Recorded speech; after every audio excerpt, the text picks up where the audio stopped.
Bismillahirrahmanirrahim. Assalamualaikum warahmatullahi wabarakatuh.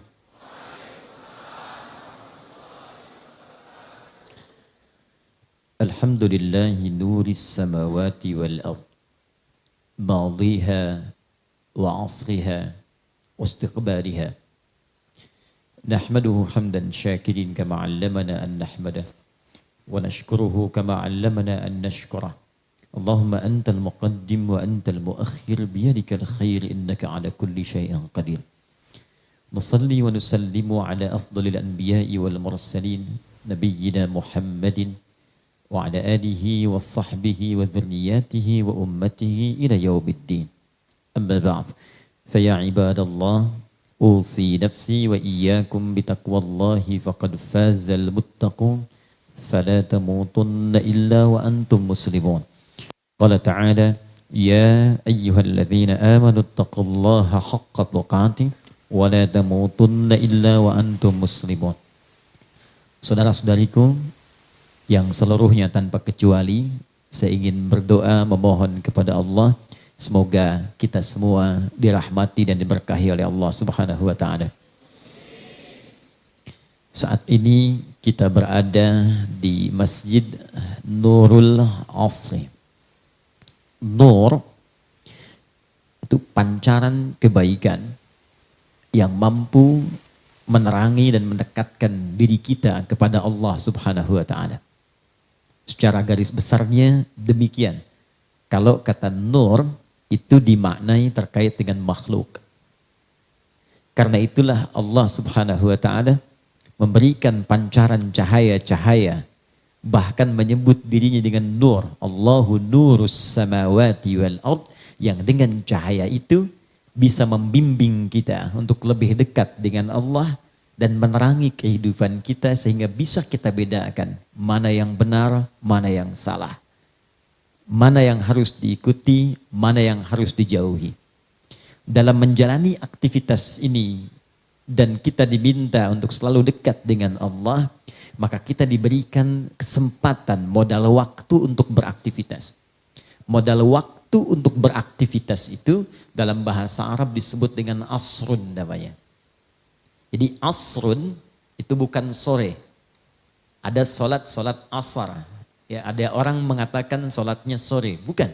Dalam bahasa Arab, sore itu masa. Masa'ul khair. Semoga sore ini Anda baik-baik saja. Tapi asrun asalnya kullu waqtin yu'asiruna fahuwa asrun. Orang Arab mengatakan demikian. Setiap momentum waktu yang kita lalui, setiap detiknya itu disebut asr namanya. Nah, kita diberikan oleh Allah waktu untuk beraktivitas.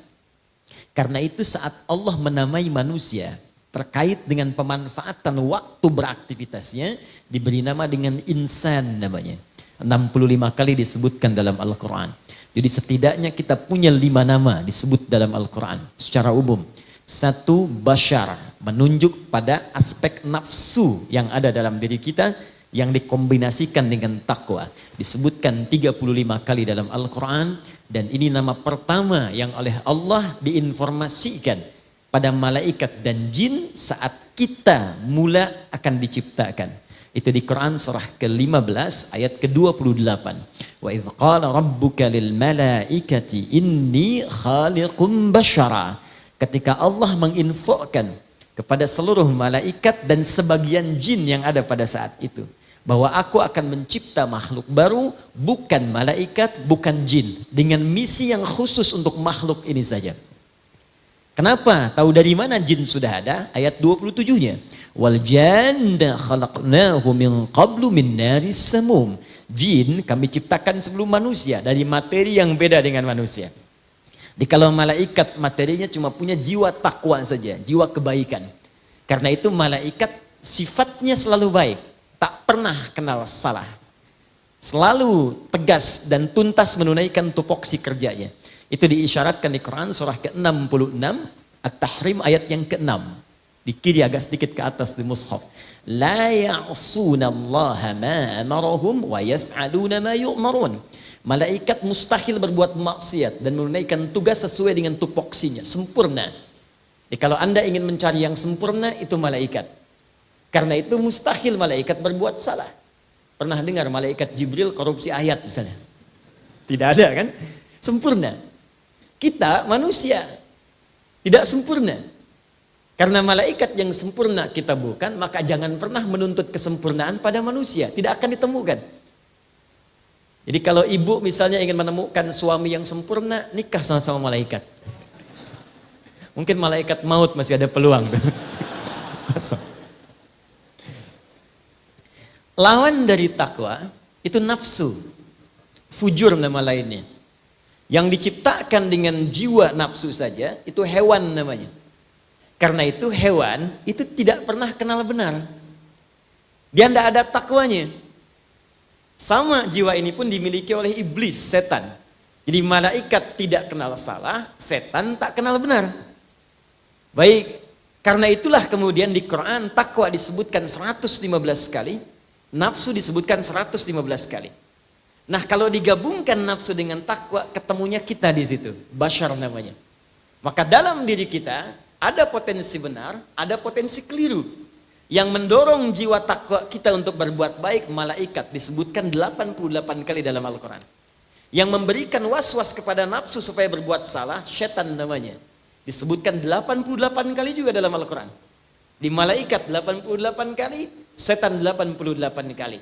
Malaikat mendorong pada kebenaran tak pernah salah, setan mendorong pada keburukan tak kenal benar.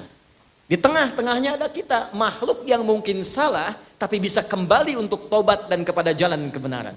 Karena itu Adam pernah keliru, tapi karena Adam manusia bukan setan, maka Adam diberi peluang tobat, tobat dia. Setan salah, diberikan peluang untuk tobat, dia nggak mau benar, karena jiwanya cenderung mengajak kepada kesalahan. Karena itu kalau ada orang pernah berbuat salah, jangan vonis dia. Tapi kita doakan supaya kembali kepada jalan-jalan kebaikan.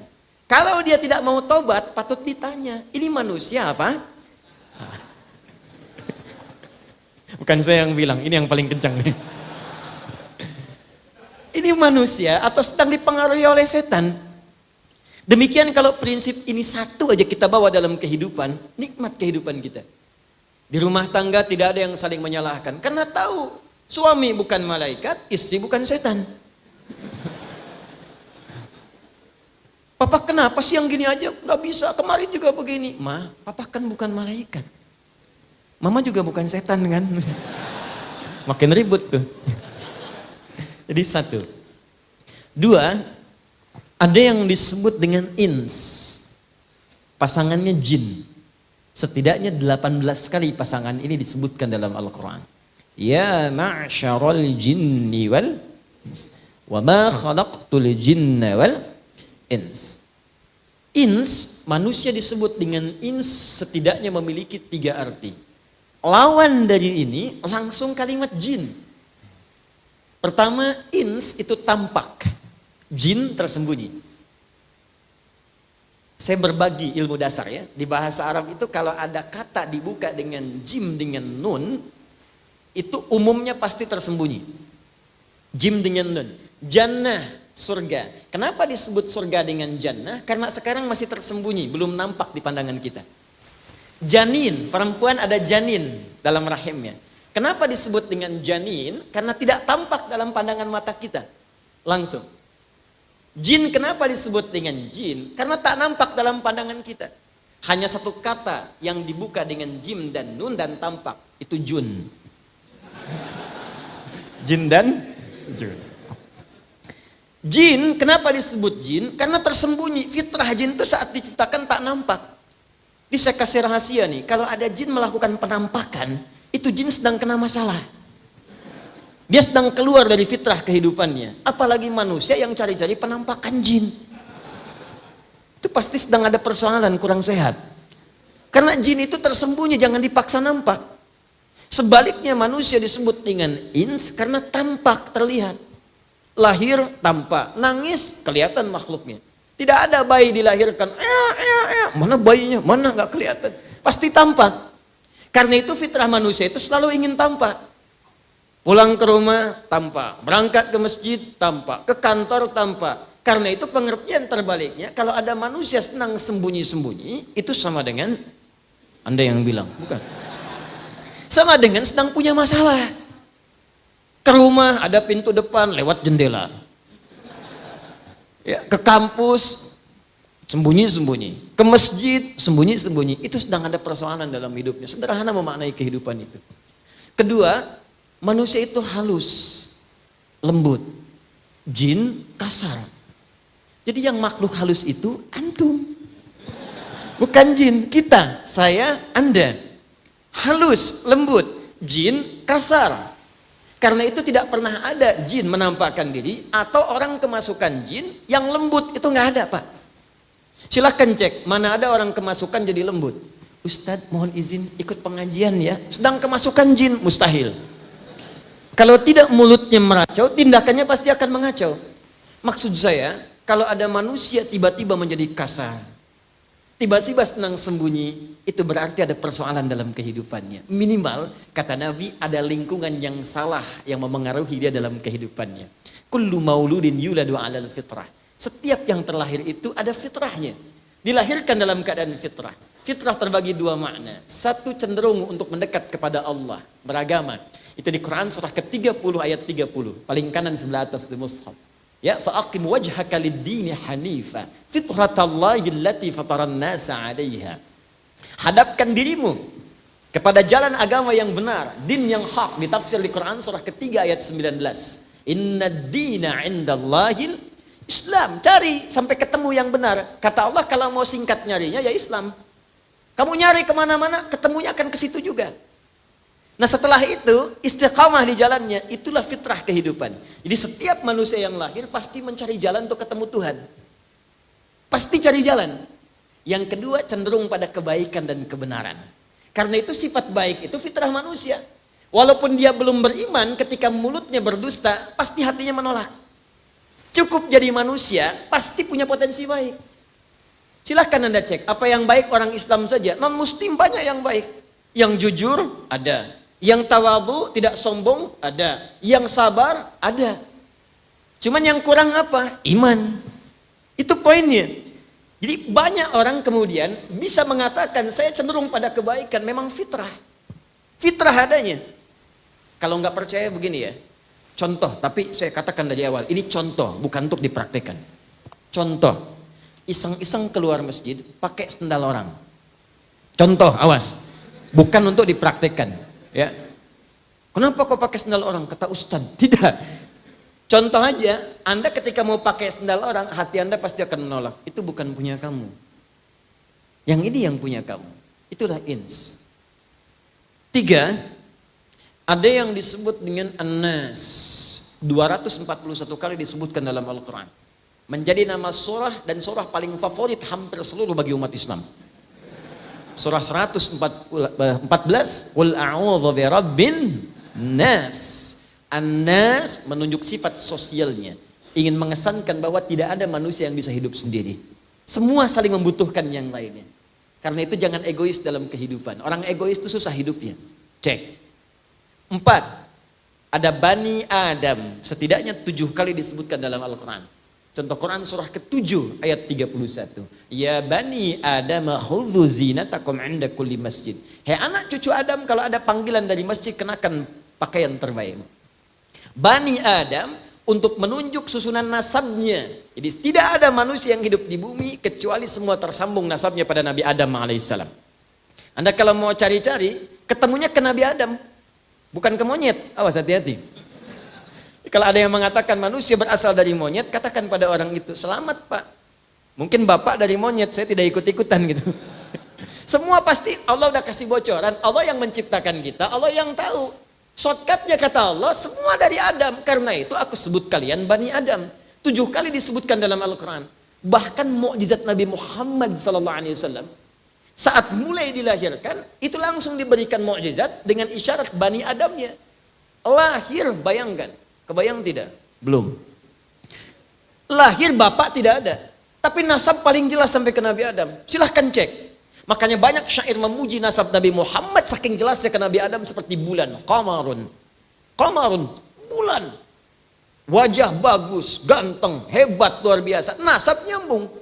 Muhammad sallallahu alaihi wasallam bin Abdullah, bin Abdul Muttalib, bin Hashim, bin Abdul Manaf, bin Qusay, bin Murrah, bin Kilab, bin Ka'ab, bin Ghalib, bin Fijr, bin Malik, bin Nadar, bin Kinana, bin Khuzaimah, bin Mudrika, bin Ilyas, bin Nizar, bin Mudar, bin Ma'ad, bin Adnan, bin Addi, bin Adri, bin Muqawwam, bin Nahur, bin Tarikh, bin Ya'rub, bin Yasjub, bin Nabit, bin Ismail alaihi salam, bin Ibrahim alaihi salam, bin Azar atau bin Nahur, bin Abid, bin Kinan, bin Arfakhshad, bin Sam, bin Nuh alaihi salam, bin Mihlail, Matushalam, bin Kinan, bin Anwas, bin Thith, bin Adam alaihi salam. Coba ulangi. Bani Adam.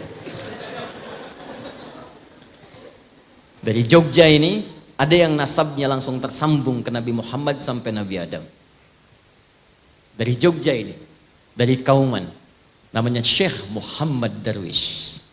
Belajar di Syekh Kiai Haji Soleh Darat, direkomendasikan ke Mekah, belajar pada Syekh Ahmad Khatib Al-Minangkabawi. Pulang-pulang berganti nama menjadi Ahmad Dahlan bin Kiai Haji Abu Bakar, bin Kiai Ilyas, bin Kiai Sulaiman, bin Demang Jurang Juru Kapindo, bin Demang Jurang Juru Sapisan, bin Kiai Gerbek, bin Maulana Ishaq, bin ke atasnya Ahmad Jumadil Qabra, Ali Zainal Al-Kabir, Ali Zainal Abidin, bin Al-Husain ke atasnya, adiknya Al-Hasan, anak keduanya dari Ali bin Abi Thalib karamahullahu wajhah, zauju Fatimah Zahra bintu Muhammadin sallallahu alaihi wasallam.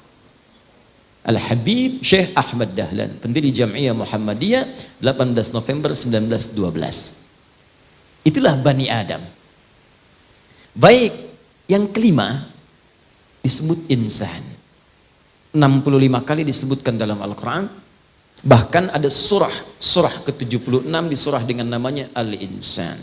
Tidak disebutkan dengan nama insan kecuali menunjuk pada manusia dengan semua totalitas aktivitasnya, dari bangun tidur sampai tidur lagi.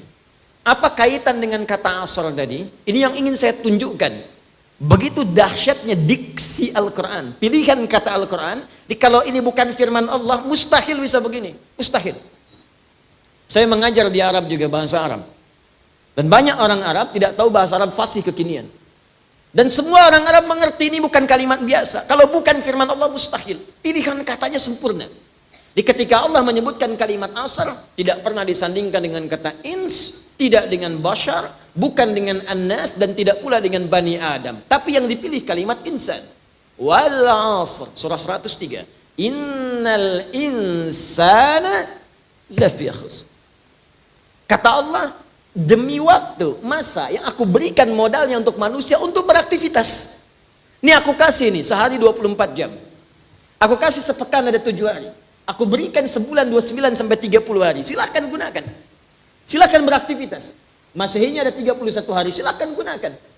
Nah, ketika menunjuk manusia beraktivitas, digunakanlah kalimat insan oleh Allah. Cuma diberi bimbingan. Begini cara beraktivitasnya, seperti ini cara melakukannya. Aku berikan cahaya untuk bimbingan itu dan gunakan waktu sebaik-baiknya untuk menggunakan aktivitasmu sesuai dengan ridhaku. Kalau Anda gabungkan mengikuti cahaya Allah untuk memanfaatkan waktu sesuai dengan apa yang Allah ridhai, maka kalimat itulah berubah menjadi nama Nurul Asri. Dan selesai muqaddimah kita sampai di sini. Ini muqaddimah, kita belum mulai. Jadi saya selalu ingin menyampaikan ke masjid manapun, belajar dari filosofi nama masjidnya, supaya kita bisa meningkatkan ketakwaan dari nama itu. Ke Masjid Al-Ikhlas, belajar lebih ikhlas. Ke Al-Muttaqin, belajar lebih takwa. Ke Al-Hikmah, belajar cari hikmah. Ke Nurul Asri, cari cahaya. Jadi kalau keluar dari masjid ini Anda masih jauh dari Allah, berarti ada yang nggak benar ibadah Anda di sini. Pulang dari sini, aktivitas kita lebih terarah. Waktunya lebih efektif. Pelajari kenapa dinamakan fajar, kenapa dinamakan subuh, kenapa dinamakan zuhur, kenapa asar, kenapa maghrib, kenapa isya. Ada maknanya semua. Jadikan kurikulum kehidupan. Ambil cahaya-cahaya Allah. Apa yang kita kerjakan di subuh sampai dengan ke zuhur, apa yang dilakukan di zuhur sampai ke asar, apa yang kita kerjakan asar sampai maghrib, apa yang direnungi dari maghrib ke isya, sampai mungkin ketika isya tiba kita terlelap, belum tentu kita terbangun kembali esok harinya. Kalau ini kita lakukan dengan benar, demi Allah saya katakan semua akan nikmat dijalani. Tapi ada satu pedoman yang harus kita jadikan acuan untuk mendapatkan Nurul Asri. Pedoman inilah yang Allah berikan sejak Nabi Adam diturunkan ke muka bumi. Apa pedomannya? Seperti apa gambarannya? Bagaimana kita mengambil manfaat darinya dan mempraktekannya? inilah inti pembahasan kita di pagi hari ini untuk kita uraikan. Mari kita mulai supaya kita bisa manfaatkan waktu dengan baik insyaallah. Bismillahirrahmanirrahim. Sebelumnya sampai jam berapa nanti kita mulai? Oh, baik. Sampai Isya siap? Ya, silahkan sampai Isya. Saya jam 11 pergi lagi. Baik, yuk kita mulai. Tema kita kemuliaan Al-Quran dalam Al-Quran dan Sunnah Rasulullah Sallallahu Alaihi Wasallam. Diambil secara singkat kemuliaan hidup bersama Al-Quran. Saya akan mulai dari Al-Quran surah kedua Al-Baqarah ayat 38. Mohon izin nanti kita tidak akan jauh dari Al-Quran, hadis dan qaul ulama untuk menafsirkannya. Quran surah kedua Al-Baqarah ayat 38. Saat Nabi Adam alaihissalam, manusia pertama, diturunkan oleh Allah ke muka bumi untuk memulai misinya. Jadi Nabi Adam itu dan semua manusia tugasnya di bumi, bukan di langit. Ingat. Karena itu ketika diciptakan, diberikan misi sebagai khalifah, kalimat buminya muncul. Al-Baqarah ayat 30. Wa idh qala rabbuka lil malaikati inni ja'ilun fil ardi, bukan fis sama. Ya, fil ardi, di bumi. Karena itu sebelum turun ke bumi, itu oleh Allah di training dulu. Diberikan pembekalan, bekal pengetahuan ayat 31-nya. Wa 'allama Adam al-asma'a kullaha. Bekal-bekal kenikmatan seperti ini mungkin dirasakan nikmatnya. Ya, ayat 35-nya. Ini yang boleh dimakan, ini yang tidak boleh. Ada perintah, ada larangan. Jadi surga yang dimaksudkan di ayat Jannah itu bukan surga yang akan kita tempati. Karena surga yang akan kita tempati tak ada perintah, tak ada larangan lagi. Enggak ada perintah lagi, enggak ada ibadah lagi. Jadi jangan berharap nanti masuk surga masih tahajud terlampau soleh Anda. Ya. Tahajud sekarang, sholat sekarang, nanti tinggal nikmat saja semua. Mala 'ainan ra'at wa la udhunun sami'at ala qalbi basyara. Tak pernah tertatap, tak pernah terdengar kisahnya nyata seperti itu, dan tak pernah kemudian terbayangkan kita lamunkan demikian. Nanti akan masuk suasananya indah semua. Beda dengan sebelum-sebelumnya. Kemudian diperkenalkan ini tantangannya dari mulai nafsu sampai setannya. Kalau sudah siap semua, diturunkanlah kemudian ke bumi. Turunlah kemudian ke bumi dengan bekal-bekal semua tadi untuk diwariskan kepada anak cucunya. Singkatnya saat turun, maka Allah sampaikan ayat 38. Qulna bitu minha jami'an. Sekarang turun kalian semua ke bumi. Adam, Hawa, turun. Fa imma ya'tiyannakum minni hudan. Ini poinnya. Nanti kamu turun ke bumi ini, aku akan berikan satu pedoman kehidupan. Awas. Ini penting, saking pentingnya ini sampai turun. Kaget. Fokus, aku berikan satu pedoman kehidupan. Dan disebutkan nama pedomannya dengan nama hudan namanya. Saya tuliskan. Maaf, itu yang di belakang akhwat terutama kelihatan ini? Kelihatan? Oh, luar biasa. Belum saya tulis udah kelihatan. Hebat. Akhwat milenial, belum ditulis udah kelihatan. Imannya dahsyat. Jangan-jangan belum saya terangkan sudah tahu. Bismillah. Hudan. Hudan gini. Kelihatan? Baik, nampak? Oh, kalau kurang saya besarkan. Hudan. Sini, fokus. Fa imma ya'tiyannakum minni hudan. Maka jika engkau memulai tugas di bumi nanti, aku akan sertakan pedoman hidupmu. Dinamakan hudan. Di sini semua petunjuknya dikumpulkan. Bagaimana cara menjalani hidup di bumi?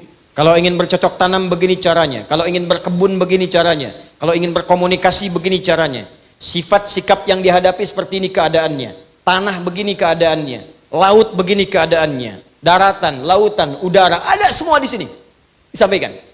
Karena itu Al-Imam Al-Baghawi dalam tafsirnya Al-Khazin menyebutkan semua aspek kebutuhan Adam dan anak cucunya saat nanti tinggal di bumi semua tercantum dalam kalimat ini. Termasuk spesifik, Adam diberikan kemampuan 700.000 bahasa. Ini untuk menunjukkan banyak. Sebab kalau orang Arab itu ingin menunjuk banyak, dia sebutkan 7, ya 27, 25, 40, itu menunjukkan banyak. Ya, jadi kalau ada kata-kata 7, Itu kadang bentuknya real, kadang bentuknya majas, penunjuk banyak. Seperti begini, pusing 7 keliling. Nah, kan bukan keliling-keliling sampai 7 kali pusing kan? Ya, saking pusingnya gitu menunjukkan banyak keliling. Hudan. Kalau hudan ini diikuti, ini poinnya. Fala khaufun 'alaihim wala hum yahzanun. Faman tabi'a hudaya. Kalau petunjuk yang aku berikan ini, pedoman hidup yang aku turunkan ini, kalian ikuti. Fala khaufun, aku jamin. 1. La khauf. Pakai fa. Itu kalau di ilmu nahwu. Fa harfu 'atfin rabitin baina syai'aini bila hududin. Paham? Tidak. Fa harfu 'atfin rabitin baina syai'aini, huruf konjungsi kata sambung yang mengikat 2 hal tanpa jeda bila hudud. Jadi kalau ada fa, ada 2 perbuatan, 1 dan keduanya itu disambungkan dengan cepat tanpa jeda. Contoh prakteknya.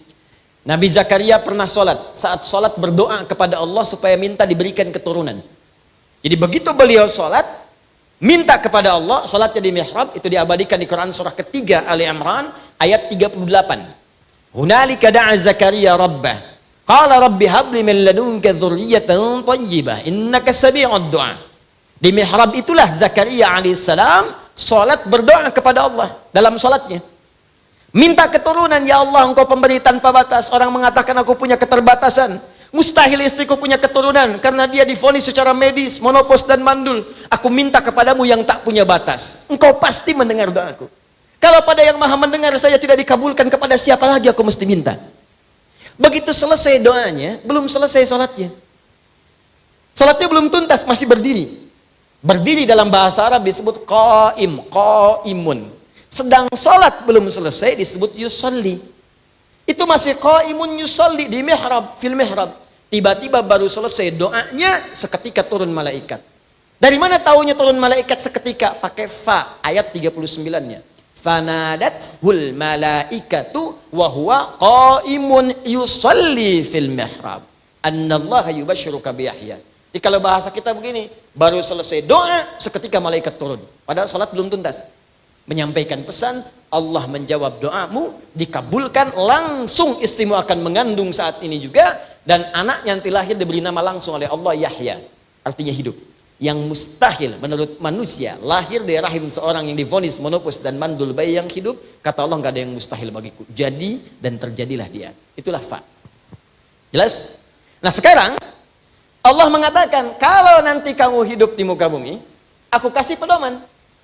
Kalau engkau praktekkan pedoman ini, maka menggunakan fa, seketika tanpa jeda. La khaufun.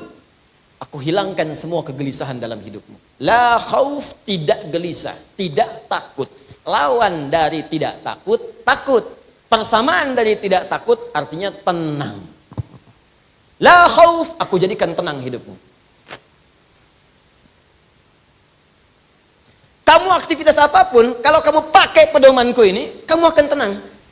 Mau berumah tangga, baca dulu pedomanku, kata Allah. Praktekkan. Begitu dibaca, dipraktekkan, rumah tangga tenang. Enak.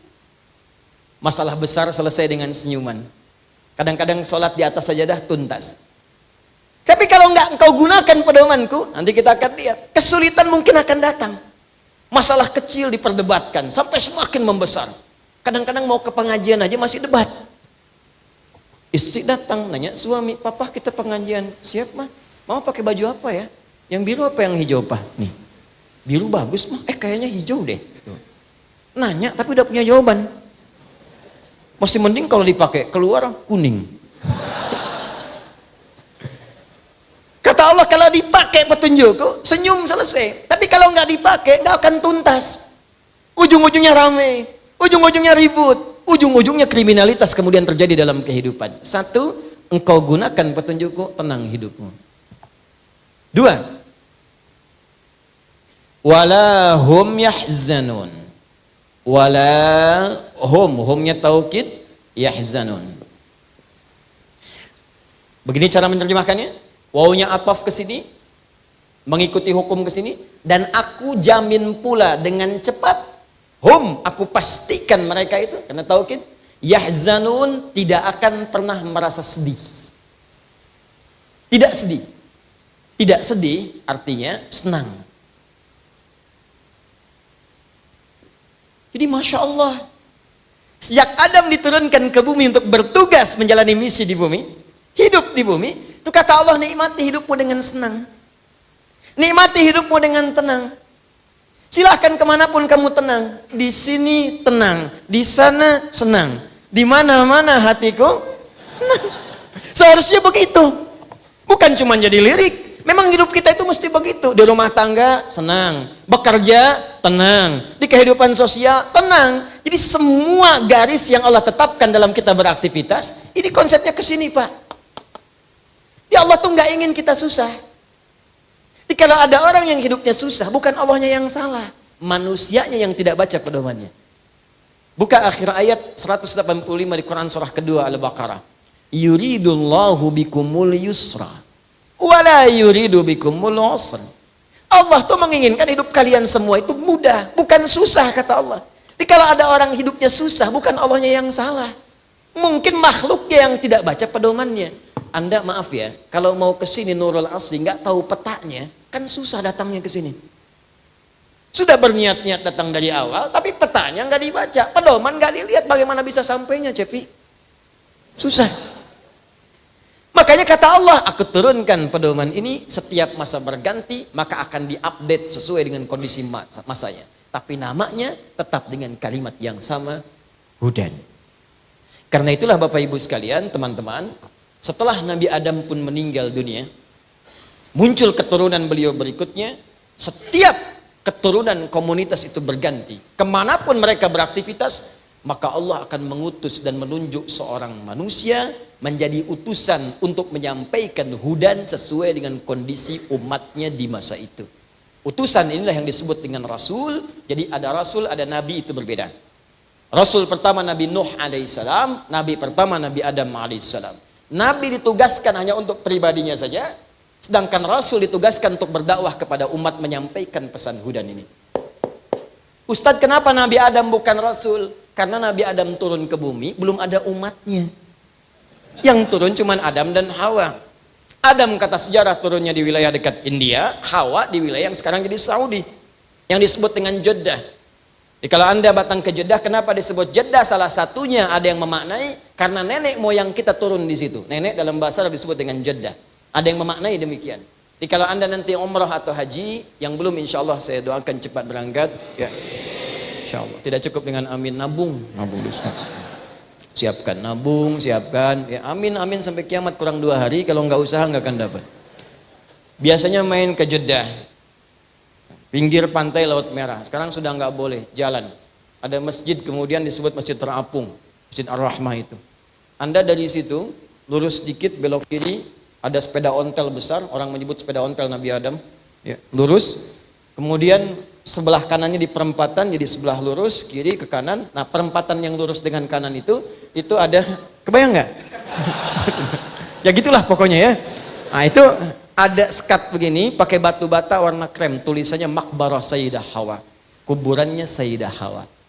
Ada di situ. Tapi para sejarawan mengatakan itu bukan kuburannya Sayyidah Hawa, tempat turun pertama kalinya. Jadi Adam turunnya di kisaran India, Hawa turun di Jeddah.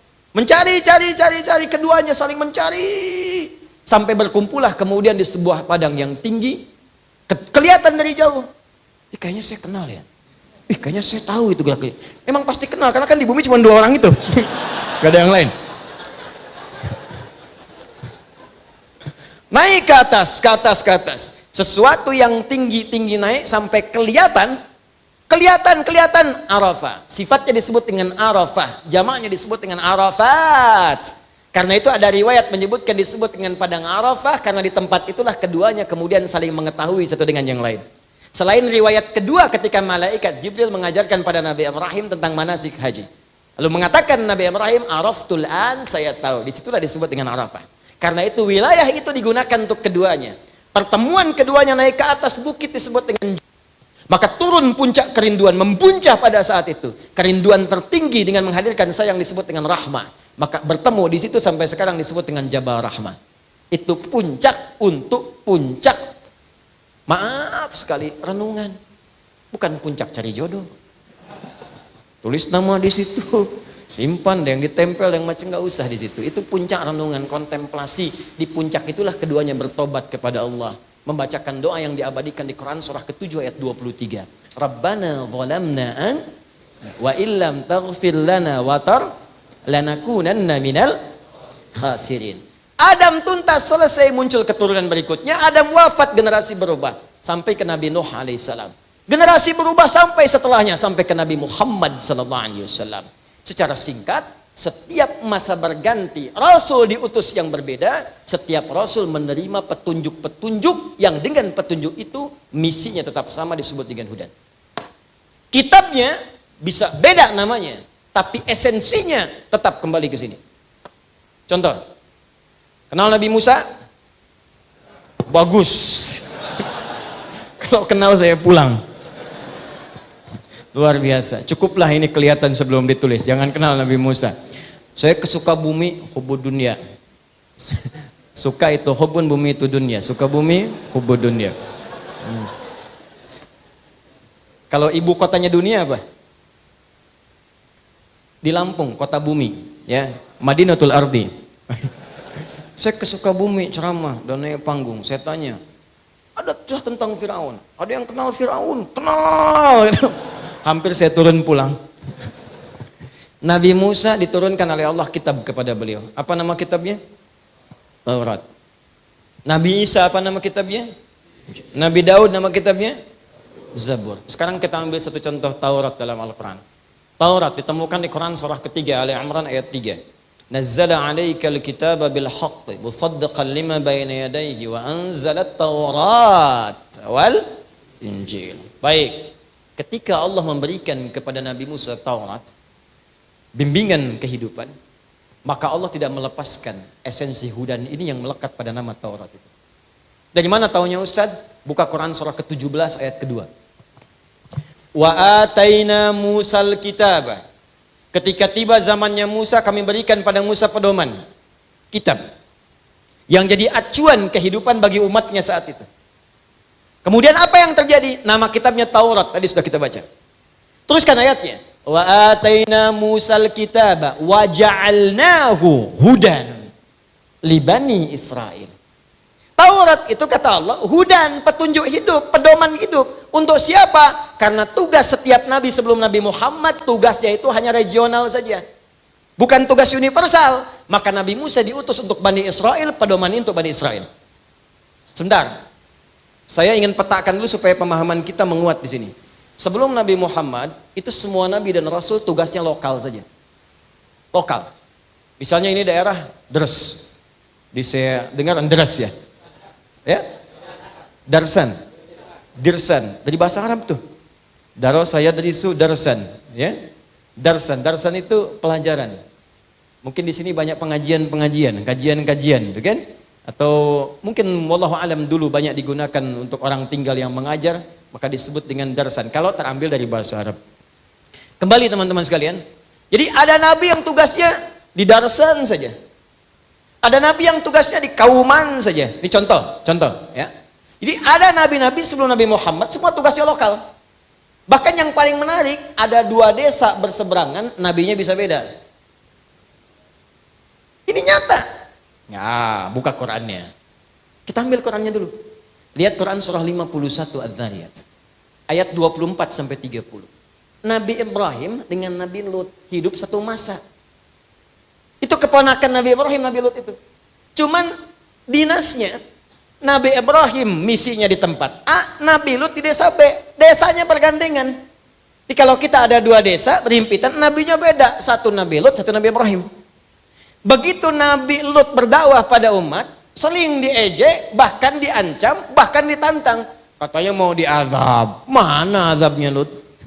Ditunggu, kemarin katanya datang azab. Belum datang juga, diolok-olok. Maka dikabulkan oleh Allah untuk dihukum umat Nabi Lut itu.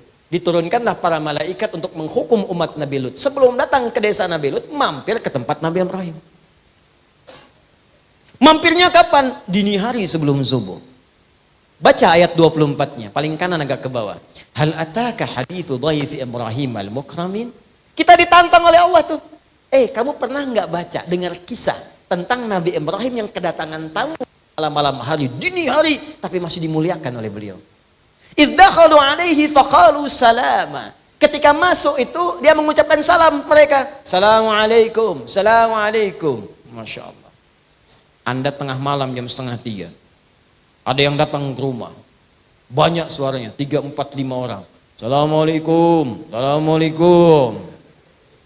Dijawab nggak? Hah?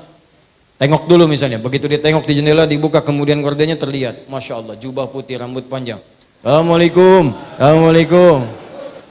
Dijawab nggak? Tidak. Jawab dulu aja. Karena menjawab salam hukumnya wajib. Quran surah 4 ayat 86, paling kanan sebelah bawah. Wa idza hayyitum bi tahiyyatin fahayyu bi ahsana minha aw rudduha. Jika Anda diberikan penghormatan lewat salam, jawab dengan lebih baik atau semisalnya. Jawab aja dulu. Assalamualaikum. Waalaikumsalam. Assalamualaikum. Waalaikumsalam warahmatullah. Assalamualaikum. Waalaikumsalam warahmatullahi wabarakatuh. Buka dong. Tidak. Jawab aja dulu. Tapi ini beda. Qala salam, Waalaikumsalam warahmatullahi wabarakatuh. Itu singkatan ya. Salam itu singkatan. Di salam itu singkatan dari assalamualaikum warahmatullahi wabarakatuh. Jadi kalau Anda kirim SMS terlalu panjang, spasinya nggak cukup, cukup Anda katakan salam, tapi dibacanya assalamualaikum. Itu bahasa Quran, bukan bahasa saya. Itu banyak singkatan kok. Bismillahirrahmanirrahim disingkat basmalah. Alhamdulillahirabbil alamin disingkat Allahu akbar disingkat takbir. Allahu akbar. Maaf sudah jam 10. Ini mungkin saya ada percepatan ini ya.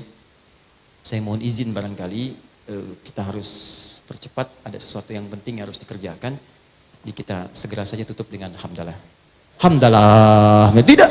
Contoh ini contoh, bukan asli. Contoh.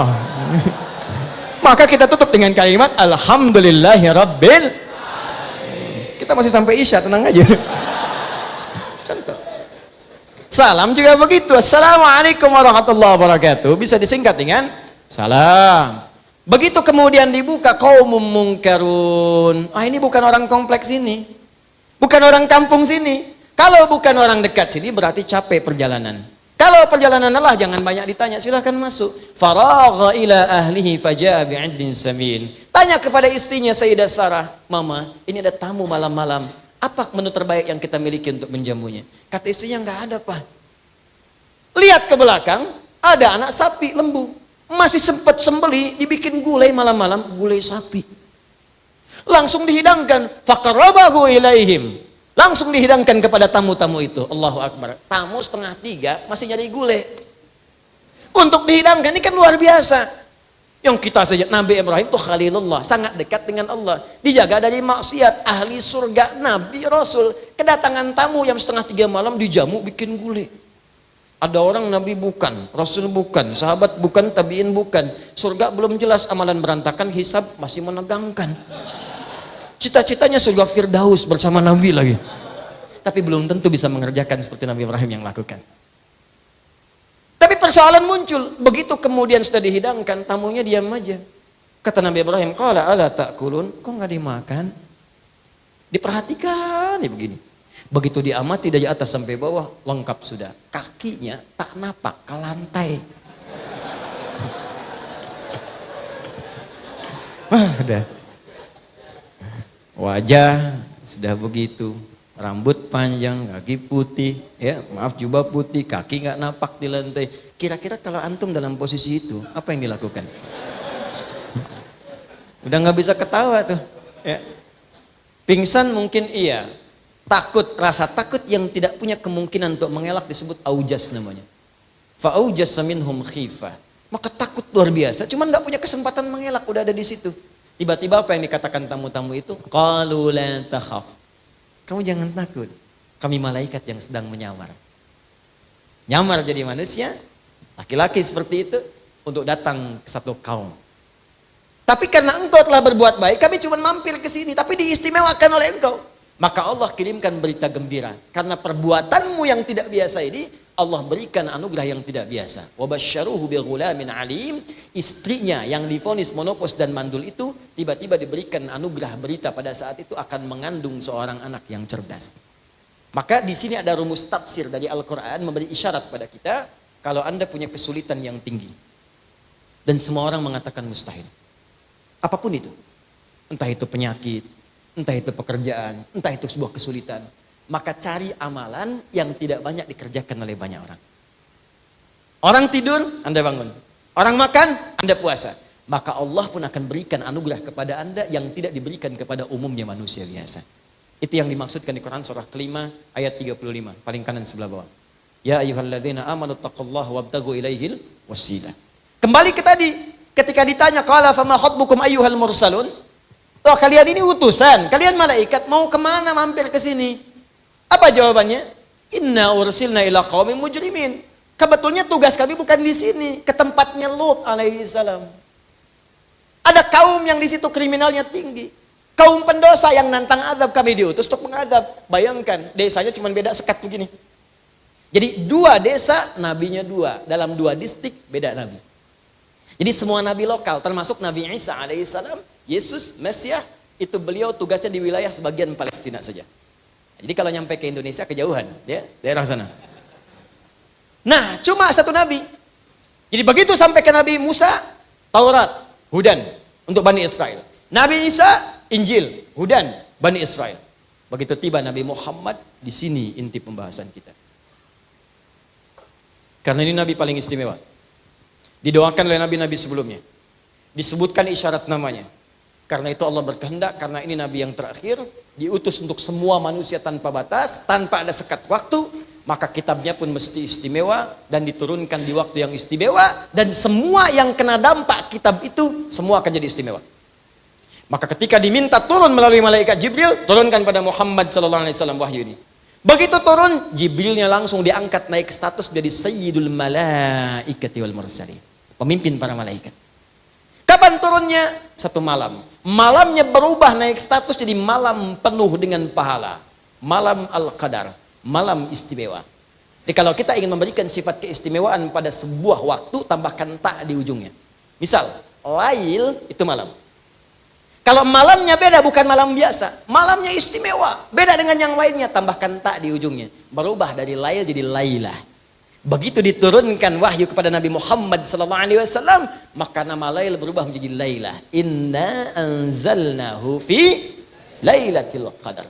Begitu bersamaan kita ibadah, lebih daripada 1000 bulan pahalanya. Lail cuma malam, waktu. Jamaknya layali, turunannya lili, lela, lala, layali, lail, itu malam. Ibu leli, ibu malam-malam. Waktu. Lailah istimewa. Harinya apa? Turun di Jumat. Begitu turun hari Jumat, Jumatnya berubah jadi Sayyidul Ayyam, pemimpin hari. Bulannya apa? Ramadan. Begitu turun di Ramadan, berubah jadi Sayyidul Syuhur, pemimpin semua bulan. Turunnya di mana? Makkah. Makkahnya langsung mubarakah. Nabi pindah ke Yathrib. Yathrib itu kotor. Yathrib itu salah satu anak keturunan Nabi Nuh alaihissalam. Bertempat di situ, dikenal daerahnya dengan Yathrib. Pada masa Nabi Muhammad itu masih kotor, jauh tertinggal ekonominya. Datang Nabi ke situ, turun Quran, berubah nama, penuh dengan cahaya, jadi kota maju, bebas dari kemiskinan dalam 3 tahun. Maka dirubahlah namanya dari Yathrib jadi Al-Madinah Al-Munawwarah. Diturunkan pada Nabi Muhammad, naik status jadi Sayyidul Anbiya'i wal Mursalin. Apa kitab itu? Dirangkumlah di Quran surah kedua ayat 185. Paling kiri di pertengahan. Syahrul Ramadan alladzi unzila fihil Qur'an. Nama kitab yang diturunkan pada Nabi Muhammad kita semua sudah mengetahuinya, namanya Al-Qur'an. Tapi yang tidak banyak dipahami, ayatnya seringkali berhenti di sini, nggak diteruskan. Teruskan ayatnya. Hudan. Apa fungsi Quran ini? Allah jawab langsung. Kalau Anda tanya kenapa ya Allah engkau turunkan Quran pada Nabi Muhammad? Apa fungsi Al-Quran? Apakah sekedar dibaca? Apalagi jadi pajangan? Apalagi jadi hiasan? Apalagi jadi objek untuk dijual mushafnya? Kata Allah bukan. Aku turunkan Quran di bulan mulia, waktu yang mulia, hari mulia, Rasul paling mulia, pada Nabi yang paling mulia, untuk menunjukkan misi yang istimewa pada Al-Quran itu dengan penuh kemuliaan. Apa misinya? Hudan. Ini dia. Karena Nabi diutus tanpa batas, maka kalimatnya bukan bani kada, ailah kada, kalimatnya linnas. Karena itu saya buka dengan mengenalkan nama manusia tadi di awal. Nas, manusia tanpa batas dengan sifat sosialnya. Semua tanpa kecuali. Kelompok manapun, tinggal di manapun, masanya kapanpun. Nas, hudan linnas. Karena kalimatnya nas, gak ada batas. Maka Al-Quran itu selalu akan update di setiap keadaan.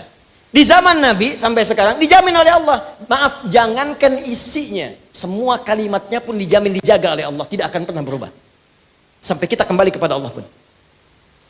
Ini mohon maaf ya. Coba kita sejenak diam dulu. Terus kita renungkan dengan akal sehat kita. Kalau Al-Quran ini itu karya manusia, pasti ada sifat-sifat kemanusiaan di dalamnya. Sifat-sifat makhluk. Makhluk itu kan selalu mengalami perubahan. Penyesuaian, bahkan bisa perubahan. Makanya semua karya makhluk itu rentan pada perubahan. Tulisan kita yang Latin, ejaan kita, selalu ada EYD, ejaan yang disempurnakan. Dulu ulama ditulisnya begini. Ulama. Sekarang baru jadi begini. Johnny DJ John Johnny pakai J sekarang. Quran gak ada yang berubah. Silahkan Anda cek. Setiap kalimatnya, setiap hurufnya sampai sekarang gitu-gitu aja. Apakah alif lam mim bertransformasi menjadi alam? Tidak. Alam nasroh tetap alam, alif lam mim tetap alif lam mim. Nggak berkurang hurufnya, nggak berkurang harakatnya. Bahkan semua sempurna, titiknya sempurna. Kalau bukan firman Allah, siapa yang bisa berbuat begitu? Al-Quran. Dengan cara apa lagi meyakinkan kebenaran Islam dan Qurannya? Silahkan cek. Dan sifatnya juga unik. Semua buku manusia, karya-karya manusia, kalau dibaca, Anda pasti bosan. Cuma Al-Quran di muka bumi ini, yang dibaca berkali-kali, tak pernah ada orang bosan dan pusing membacanya. Silahkan cek. Saya sepanjang ini jadi ustadz, belum pernah dengar keluhan ada orang pusing baca Al-Fatihah. Al-Fatihah Quran bukan? Quran sehari 17 kali dibaca. Orang Islam pasti 17 kali baca Al-Fatihah. Kalau dia kurang baca 16 kali, berarti sholat subuhnya cuma 1 rakaat. Karena kan 24, 4, 3, 4, setiap sholat pasti baca. Setiap rakaatnya baca 17 kali. Silahkan cek, novel paling bagus cari di Jogja, bacaan paling hebat, paling bagus digemari, baca 17 kali sehari. Demi Allah saya katakan, gak akan sanggup. Sehari dibaca, sudah 2 kali mungkin, 3 kali, saya udah khotam nih, 4 kali bosan. Quran gak ada orang bosan. Tapi uniknya, kalau dibaca cepat ngantuk. Itu cuma Quran. Nanti kalau kita belajar fikih ibadah, ada banyak yang unik. Quran, cuman Quran. Anda baca Al-Quran, ya, itu 1 jam masih begini, online. Wah, ada berita, ada Sunda Empire, ada ini, ada macam. Sampai terakhir wah Empire, dia bikin gini, macam-macam. Bisa dibaca berjam-jam. Allahu Akbar, baca Al-Quran, Nun. Baru nun doang 1 tuh, udah bisa ngantuk. Kenapa? Karena memang hudan, ada musuhnya, ada setannya. Yang lain nggak ada godaan. Jadi kalau ini bukan firman Tuhan, bukan firman Allah, mustahil punya sifat begini. Ini Allah ingin memberikan penjelasan pertama bahwa ini hudan berasal dariku. Jadi kalau ada orientalis mengatakan Quran produk budaya, Quran butuh penyesuaian, artinya orang ini nggak kenal Quran. Masa Anda mau belajar pada yang tidak kenal Quran? Anda belajar fisika pada dosen fisika. Belajar kimia pada dosen kimia. Anda belajar Quran pada yang ngerti Quran. Ini Anda belajar Quran pada yang nggak ngerti Quran. Ya di mana logikanya, Joni?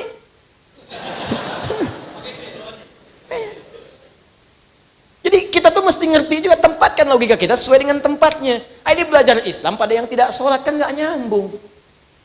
Ya, kembali ke sini. Balik ke sini. Nah, jadi saya ingin sampaikan bahwa ketika Allah menurunkan Al-Quran, maka disebut dengan hudan. Masih ingat kembali ke awal? Apa itu hudan? Semua pedoman kehidupan kita. Semua solusi hidup kita di situ. Semua persoalan tentang hidup kita diterangkan di situ. Kamu kalau lahir kondisinya akan begini. Bahkan di rahim ibu kamu akan begini. Kalau lahir kamu butuh ASI, berikan ASI ya sampai masa kesekian kalau sempurna. Kalau kamu belajar akan mengalami kondisi begini, caranya begini. Kalau pengen cepat paham seperti ini. Kalau kamu belajar iman meningkat seperti ini. Kalau kamu kemudian akan berkelana, kamu akan menemukan kondisi begini. Kamu mungkin akan bertemu dengan pasanganmu, begini cara meminangnya, begini cara memberikan maharnya, begini cara menikah. Sampai dia atur tugas kewajiban di rumah tangganya. Sampai mau kerja diterangkan begini. Sampai disebutkan kalau kamu kerja begini, mungkin akan ada tantangan begini. Ada semua. Karena itu orang yang mendekat pada Quran pasti akan mudah hidupnya. Karena tahu di sebelum mengalami sesuatu sudah tahu apa yang dilakukan. Anda kan baca map nih mau berangkat. Begitu mau berangkat ada kemacetan di titik sekian. Belok kanan, belok kiri. Setelah 300 meter ada tukang somai. Ada semuanya. Nah itu Quran tuh begitu. Bahkan sebelum kita lalui sudah ada. 20 tahun mendatang ketika Anda merencanakan pernikahan akan terjadi seperti ini. Persoalan di rumah tangga dari mulai miskomunikasi sampai hal yang tidak bisa diselesaikan berdua disebutkan. Dan solusinya ada di situ. Nih kalau nggak percaya ya, saya coba sebutkan dengan cepat. Tidak usah ditulis. Simak saja atau lihat rekaman kemudian. Baru Anda tulis. Cepat. Saat masih dalam kandungan, diberitahu oleh Allah kondisi kandungan akan begini, pergerakan janinnya dan seterusnya. Quran surah ke-22 ayat yang kelima. Doanya supaya nanti kalau lahir anaknya soleh, dekat dengan Allah, baik dengan orang tua. Quran surah ke-7 ayat 189. Begitu lahir diberi petunjuk, ibu yang baru melahirkan berikan ASI sempurna. Kalau pengen komplit berikan 2 tahun. Bapak jangan ganggu ibu, fokuskan bapak untuk mencari rezeki supaya bisa mensuplai kepada ibunya. Quran surah kedua ayat 233. Itu nyata, betul. Ya, wal walidatu yurdi'na auladahunna haulaini kamilaini liman arada an yutimma radha'ah wa 'alal mauludi lahu rizquhunna wa kiswatuhunna. Suami yang baru mendapatkan karena keturunan, dorong istri, berikan semangat supaya nanti memberikan ASI dengan kualitas terbaik, jangan diganggu psikologinya. Karena itu tugas-tugas lain bapak yang kemudian dorong itu. Ya maaf ibu dan teman-teman sekalian, kita pasti akan mengerti. Kalau ibu sedang melahirkan, rasa sakit itu setengahnya akan hilang. Ketika bayi kemudian yang hadir dilahirkan disampaikan kepadanya. Setengahnya hilang. Setengahnya lagi ketika suami hadir di sampingnya. Masya Allah mama, anak kita sudah lahir sayang. Ih Masya Allah matanya mirip kamu. Tapi kok bibirnya mirip tetangga kita ya?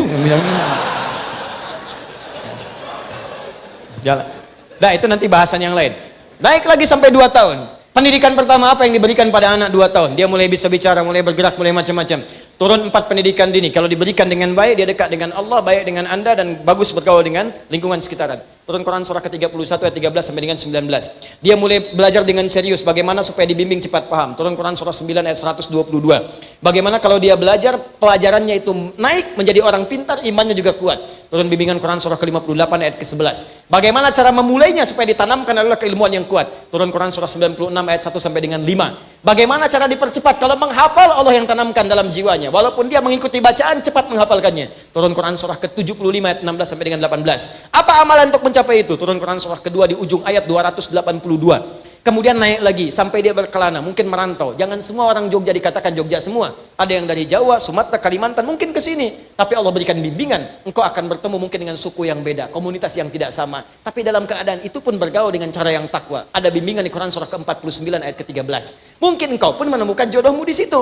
Maka ketika engkau bertemu dengannya, jangan terjebak dalam perbuatan yang dilarang. Ya, hati-hati, jangan dekati zina, jangan dekati yang buruk-buruk. Tapi kalau mau, cepat lamar. Makanya saya sering katakan, para akhwat yang belum menikah, jangan percaya kalau ada laki-laki mengatakan, sayang, antar yuk pakai beca. Aku bonceng yuk pakai motor. Jawab dengan kalimat yang indah, aku tidak perlu motormu. Yang aku perlukan, tuliskan namaku di buku nikah kita. Catat. Bikin status. Aku tak peduli dengan motornya, yang aku impikan BPKB-nya. Oh, bisa aja. Apa itu BPKB? Buku pernikahan kita berdua. Langsung direkam sana. Tuh Bu, suaminya ngerekam Bu. masuk, maka berikan maharnya yang terbaik. Turun Quran surah keempat, ayat yang keempat. Langsungkan pernikahan, jangan lama-lama. Quran surah 30, ayat ke-21. Bahkan saat menikah pun ada training khusus. Training Quraninya, ini pendidikannya. Nanti kalau menikah, suami kewajibannya begini, istri begini. Quran surah 4, ayat 34. Kalau ada persoalan komunikasi sampai hal yang tak bisa dipecahkan, cari orang bijak untuk berkonsultasi. Quran surah 4, ayat 34 sampai 35. Suami mulai bertugas mencari nafkah, bagaimana caranya? Turun Quran surah kedua ayat 168 yang standar. Kalau pengen cepat naik Quran surah kedua ayat 172. Ingin cepat lagi belum datang, keberkahan sudah dibuka. Turun Quran surah ke-7 ayat 96. Apa Anda kira bekerja tidak ada tantangan? Mungkin banyak tantangan. Kadang-kadang ada yang menyingkirkan, ingin menyungkurkan. Kata Allah itu biasa dalam kehidupan. Maka lakukan amalan ini, maka Anda akan dilindungi. Quran surah 17 ayat 79 sampai 81. Kalau ada yang sampai mengancam, lakukan zikir Nabi Yunus alaihissalam. Quran surah ke-21 ayat 87 sampai dengan 88. Anda bekerja tapi istri merawat anak-anak di rumah juga belum tentu mudah. Ada yang kadang-kadang teriak, ada yang berkata, amalannya lakukan. Quran surah ke-17 ayat 23 sampai dengan 27. Setelah itu kadang-kadang Anda capek lah. Zikir Nabi Ibrahim Quran surah ke-26 ayat ke-80. Kalau Anda sakit, kata dokter, ini nggak ada obatnya. Ini mustahil. Kata Allah, separah apapun kalau Anda lakukan zikirnya Nabi Ayub, aku akan sembuhkan seperti aku sembuhkan Ayub. Turun Quran surah ke-21 ayat 83 sampai dengan 84. Anda sudah berumah tangga, belum ada tanda-tanda keturunan. Kata Allah, lakukan amalan Nabi Zakaria. Bahkan beliau sudah sepuh, rambut memutih, fisik sudah letih, istri divonis medis, monopus dan mandul. Tapi kalau engkau kerjakan amalannya, aku anugerahkan keturunan untukmu. Amalannya dari Quran surah ketiga ayat 38 sampai. Doanya di Quran surah 19 ayat 2 sampai dengan ayat ke-15-nya, sampai dijamin keselamatan dunia, alam kubur sampai dengan akhiratnya. Anda bergerak lagi, bisnis makin maju, maka bersyukurlah kepada Allah. Turun Quran surah ke-14 ayat yang ke-7. Cobaan-cobaan tantangan mulai hebat, petakan tantangannya, rumuskan. Mulai Quran surah kedua ayat 214. Rinciannya di Quran surah kedua ayat 155 sampai dengan 157. Penyelesaiannya di Quran surah ketiga ayat 142. Kemudian jalani dengan sabar semua itu sampai Anda mencapai kematangan. Kalau atas usia 40 tahun sudah sukses, orang tua masih ada, maka sertakan kesuksesan Anda dengan membawa orang tua di dalamnya. Berikan kemuliaannya, minimal doakan mereka. Tuntunannya di Quran surah ke-46 ayat ke-15. Sampai Anda semakin sepuh, bahkan bersikap seperti anak-anak lagi. Quran surah ke-22 ayat yang ke-5, sampai Anda menyimpulkan, apakah saya akan selamanya di dunia? Tidak, Anda akan pulang. Maka belajar cara pulang yang baik. Supaya tidak macet, supaya tidak lama dan tenang pulangnya. Maka turun bimbingan di Quran surah ke-89 ayat 27 sampai dengan 30. Supaya pulang tenang, dipanggilnya enak, nyaman. Setelah itu kemana saya pergi ya Allah? Kamu akan pergi ke tempat lain meninggalkan dunia. Kamu pergi ke Jogja saja perlu bekal. Kamu pergi ke Eropa perlu bekal. Sekarang kamu akan meninggalkan dunia, ya pasti kamu perlu bekal. Maka pelajari bekal apa yang layak untuk ke tempat kamu berikutnya. Namanya barzakh, namanya kubur. Bekalnya amal saleh. Kalau kamu siapkan dengan baik, aku berikan keterangan seperti ini. Maka diberikanlah keterangan Quran surah ketiga ayat 169 sampai 172. Tapi kalau kamu sembarangan jauh dariku, nggak pernah cari bekal, maka aku berikan hal yang sama seperti yang aku berikan kepada Fir'aun. Quran surah ke-40 ayat ke-45 sampai dengan 46-nya. Setelah itu kemana ya Allah terjadi kiamat? Quran surah ke-75 semua satu surah sekalian tentang kiamat. Setelah itu kemana ya Allah pilih? Ada pilihan untuk ke surga. Surga aku bagi kepada 4 bagian secara umum. Ada yang sesurga dengan semua para nabi, tetangganya nabi semua. Masya Allah, para rasul semua, dari Nabi Muhammad sampai Nabi Adam alaihissalam. Setelah itu ada orang-orang soleh, ada syuhada, ada siddiqin. Amalannya di Quran surah keempat ayat 69. Ada surga yang kedua di taman surga, keindahannya tak terlukiskan, yang berikan langsung Allah. Quran surah 51 ayat 15 sampai dengan 23. Yang ketiga levelnya, kelas yang indah, rumahnya luas seluas langit dan bumi. Amalannya di Quran surah ketiga ayat 133 sampai 134. Ya Allah, aku sih nggak apa-apa, yang penting ke surga. Gak apa-apa ya Allah, yang penting surga. Ya kalau begitu turunkan Quran surah kedua ayat 25. Jamin semuanya.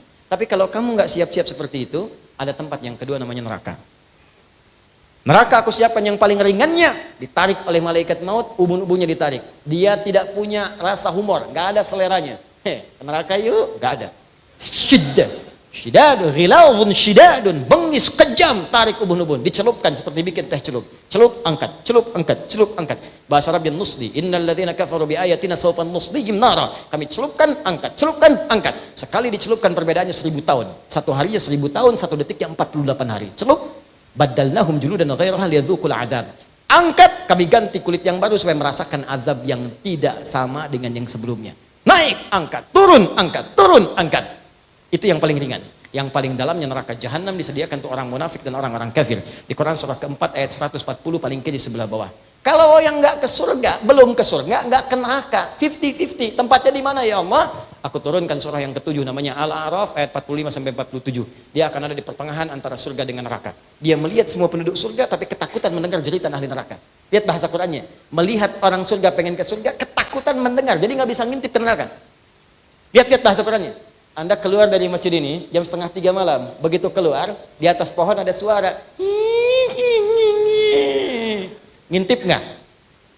Apa? Pasti Anda lari.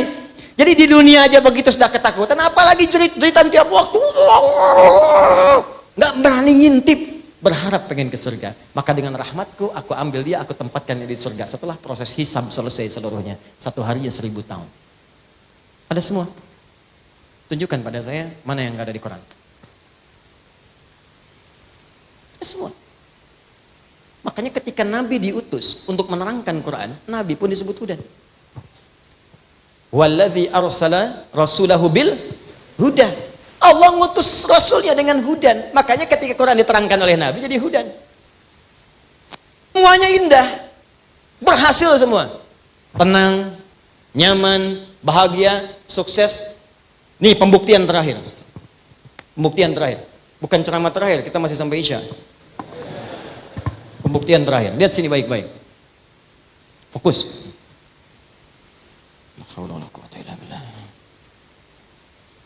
Ya Allah, ampuni dosaku ya Allah. Datang. Enggak apa-apa, Pak. Udah. Terima kasih. Alhamdulillah. Akhirnya yang dapat hidayah juga. Biasanya datang sendiri, nerangin sendiri, ngapus sendiri, nulis sendiri. Biasa, bawa kameramen sendiri. Allah, jemaah cuma ngelihat, kadang senyum, ketawa, masuk surga. Enak banget. Sempurna hidupnya. Ini lihat sini. Al-Quran diturunkan di mana? Ya kalau tidak tahu cepat katakan wallahu alam, gitu aja. Wah, keburu habis waktunya. Ya. Malaikat ditanya, dijawabannya apa? Wallahu alam. Qalu subhanaka la ilma lana illa ma 'allamtana. Al-Baqarah 32. Sahabat ditanya, Allah wa rasuluhu alam, selesai. Anda malaikat bukan, sahabat bukan. Di mana Quran diturunkan? Allahu alam. Ya, di mana Quran diturunkan? Masa Allahu alam di Mekah.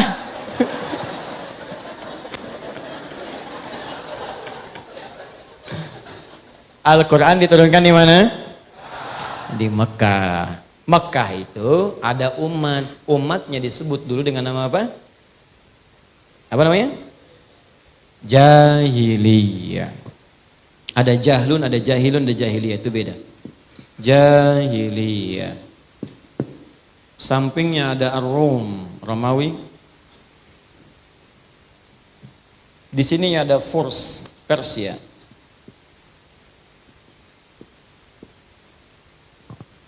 Romawi maju, Bu. Punya imperium. Peninggalannya sebagian ada di sini. Saya sempat diizinkan Allah untuk belajar di Tripoli, Libya. Punya Leptis Magna dengan Subrata. Itu sepanjang laut Mediterania. Sampai ke Italia, sampai ke sana. Itu peradaban Romawi masih terlihat sampai sekarang. Bekas-bekasnya. Masih ada. Kolosiumnya. Masuk saya ke sana. Saya masuk, saya pelajari, saya lihat. Bahkan mereka sudah punya sistem spa. Salon spa gitu. Udah ada. Bikin. Saya lihat semua. Ada pertarungan, tempat gladiator, macam-macam. Ada semua. Ya. Kemudian sempat saya ke Turki. Satu daerah itu kan memanjang Mediterania ke sana. Ada juga sebelah sana. Romawi udah punya peradaban. Persia punya kekaisaran. Sampai sekarang kelihatan sistemnya dan sebagainya. Maju. Terutama ahli di bidang administratif. Ahli di bidang administratif. Makanya bahasa Arabnya menteri itu wazir. Wazir itu asalnya bahasa Persia. Dari Persia. Ya karena dulu mereka pakar di bidang administratif. Tapi di Mekah ada apa? Romawi tidak, Persia jauh. Yang ada jahiliyah. Jahlun itu bodoh. Jahilun orang bodoh. Bodoh di sini tidak harus melulu dipahami, nggak punya pengetahuan, belum tentu. Jahlun dalam bahasa Arab bisa juga diartikan tidak kenal pada nilai-nilai kebaikan. Umum, nggak kenal pada yang baik. Karena ilmu itu baik, maka lawan ilmu itu jahlun. Di semua yang tidak kenal pada kebaikan disebut jahlun sifatnya. Orangnya jahil. Jadi kalau tak kenal pada akhlak, jahil juga. Tak kenal pada ilmu, jahil. Tak kenal pada Allah Tuhannya, jahil juga. Jahlun. Kalau digabungkan sifat perbuatan dan pelakunya, maka tambahkan ta di ujungnya, tengahi dengan ya nisbah. Maka berubah jadi jahiliyah. Maksudnya apa? Di tempat ini komplit semua orang bodoh ada di sini. Pencuri di sini semua. Begal, lengkap. Saya cuma ngasih tahu ya, pembegal sekarang mendingan cepet tobat deh. Ya. Nggak ada apa-apanya dengan yang jahiliyah. Jahiliyah itu kalau sudah membegal profesional, sekampung begal semua. Betul, namanya Gifar. Gifar itu kampung begal. Bahkan pimpinannya namanya Jundub bin Junadah. Ketika tahu ada Nabi bawa petunjuk, datang ke Mekah, langsung tobat. Itu baru lihat Nabi, langsung kemudian bersyahadat. Senyumnya, auranya, kebaikannya. Ya Rasulullah, ausini ya Rasulullah, berikan wasiat kepadaku pesan yang tegas. Kata Nabi, pulang dulu kamu ke Gifar, sabar dulu dakwah di sana. Tidak ya Rasulullah, aku nggak akan pulang sebelum aku ikrarkan syahadatku di depan orang-orang Mekah dekat Ka'bah ini. Kata Nabi, jangan dulu, kamu ini masih lemah, nanti kamu malah diintimidasi. Tidak ya Rasulullah, saya ini membegal terang-terangan, masa syahadat sembunyi-sembunyi? Datang dia ke Ka'bah mengatakan, ya masyara Quraisy, asyhadu an la ilaha illallah wa asyhadu anna Muhammad Rasulullah. Hei semua orang Quraisy, saksikan, aku bersaksi tidak ada Tuhan selain Allah dan Muhammad SAW Rasulullah. Apa yang kalian mau lakukan? Dipukulin. Jatuh pingsan. Sebelum dilanjutkan datang Ali bin Abi Thalib. Di riwayat lain mengatakan Hamzah ya bin Abdul Muttalib. Datang, jangan teruskan. Kenapa jangan diteruskan? Ini orang-orang Gifar. Dagangan kita semua lewat situ. Kalau tahu orang Gifar ini mati, semua dagangan kita nggak akan ada yang aman. Kalau gitu jangan teruskan. Ya, teruskan. Pulang kemudian ke Gifar. Dakwah di Gifar. Mantan begal dakwah. Begitu Nabi kemudian hijrah ke Madinah, menetap di sana, heboh Madinah. Dog digdug, suara kaki bergemuruh. Keluar melihat, ternyata sekampung Gifar dipimpin Jundub bin Junadah datang ke Madinah untuk menyatakan masuk Islam. Mantan begal, tobat. Begal paling profesional, tobat jadi da'i. Dan setelah itu banyak meriwayatkan hadis. Masih ingat teman-teman, kalau bangun tidur baca doanya apa? Langsung aja, alhamdulillahilladzi ahyana ba'dama amatana wa ilaihin. Siapa yang meriwayatkan hadis itu? Dua orang. Di Al-Bukhari nomor hadis 181 yang meriwayatkan dua orang. Satu Mu'adz bin Jabal, yang kedua Jundub bin Junadah. Kalau pengen dilengkapi, buka Abu Daud nomor hadis 1367 yang meriwayatkan Ibnu Abbas. Karena Nabi SAW idza istayqadha min naumihi fajalasa. Adalah Nabi SAW jika bangun dari tidurnya tidak langsung berinteraksi dulu, duduk sebentar. Duduk dulu. Ini cara kesehatan bagus. Famasaha biyadihi min athari naumihi, maka beliau melihat tangan terbaiknya, tangan bersihnya untuk menghapus bekas kantuknya. Jadi jangan langsung baca doa, hilangkan dulu kantuknya. Ini baru bangun udah baca doa. Memang bangun 2:30, begitu sadar jam 5. Gitu. Baca, baru baca doa. Ada semua. Nah, saya kembalikan yang menyebabkan mantan begal untuk menunjukkan bahwa saya ini dulu mantan begal. Tempat saya kampung begal. Maka disebutkanlah nama daerahnya untuk mengingatkan orang-orang di masa depan. Ayo tobat, balik. Ini perbuatan nggak bagus. Maka disebutkanlah dengan nama daerahnya, diambil kunyahnya. Kunyahnya Abu Dzar, asalnya dari Gifar. Kalau ingin menunjuk daerah, tambahkan al di depannya, ujungnya i. Ana Abu Dzar al-Ghifari. Tambah al, ujungnya i. Sama dengan begini. Maaf, Syekh Nawawi al-Bantani. Syekh Yasin al-Padangi. Imam Al-Bukhari, namanya bukan Al-Bukhari, namanya Muhammad. Punya bapak Ismail, punya kakek Ibrahim, kakek buyut Al-Mughirah, yang buyut Al-Bardizbah, tinggal di kecamatan Ju'fah, Kabupaten Bukhara, Provinsi Khurasan, negaranya sekarang Uzbekistan. Karena dari Bukhara maka menyebut Al-Bukhari. Anda siapa misalnya? Anda Yono, dari Darsan, Jogja, kembali ke Mekah, kenalkan, ana Yono Al-Darsani Al-Jogjai. Al-Imperiumi Al-Qadimi misalnya. Nah, itu ini tobat semua. Jadi pezina lengkap. Kalau bosan dengan istri bosan dengan suami, tukeran dengan tetangganya besok. Ini jahiliyah. Pemabuk, jangan tanya, maaf ya, pemabuk paling pemula sehari 5 kali. Yang sekarang nggak ada apa-apanya lah gitu ya. Ini pemabuk paling pemula. Penipu, ulung, riba, komplit, ada semua, makanya disebut jahiliyah. Nih, perhatikan apa yang ingin saya sampaikan. Indahnya Allah memberikan pelajaran pada kita, Al-Quran tidak diturunkan di Romawi. Supaya orang tidak berkata, pantas umatnya maju, ya Romawinya sudah maju. Al-Quran tidak diturunkan di Persia supaya orang tidak ngeles mengatakan, pantas hebat Al-Quran yang turun di Persia. Tapi Allah turunkan di sini. Dengan semua sifat keburukannya. Cuman dalam masa yang singkat, kurang dari 23 tahun, selesai semua.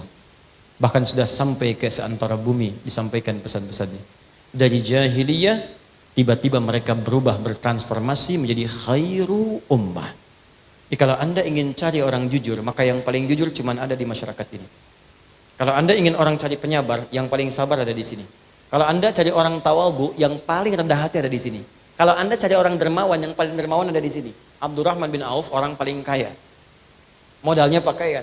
Jadi orang paling kaya, dibimbing oleh Quran. Setelah kaya, kapak terbuat dari emas. Kapaknya aja emas. Bayangkan. Kapaknya emas. Pekerjaannya apa? Sepertiga penduduk Madinah dibebaskan utangnya oleh beliau. Sepertiga lagi diutangi, dimodali. Sepertiga lagi disantuni. Artinya semua orang Madinah dibantu semua.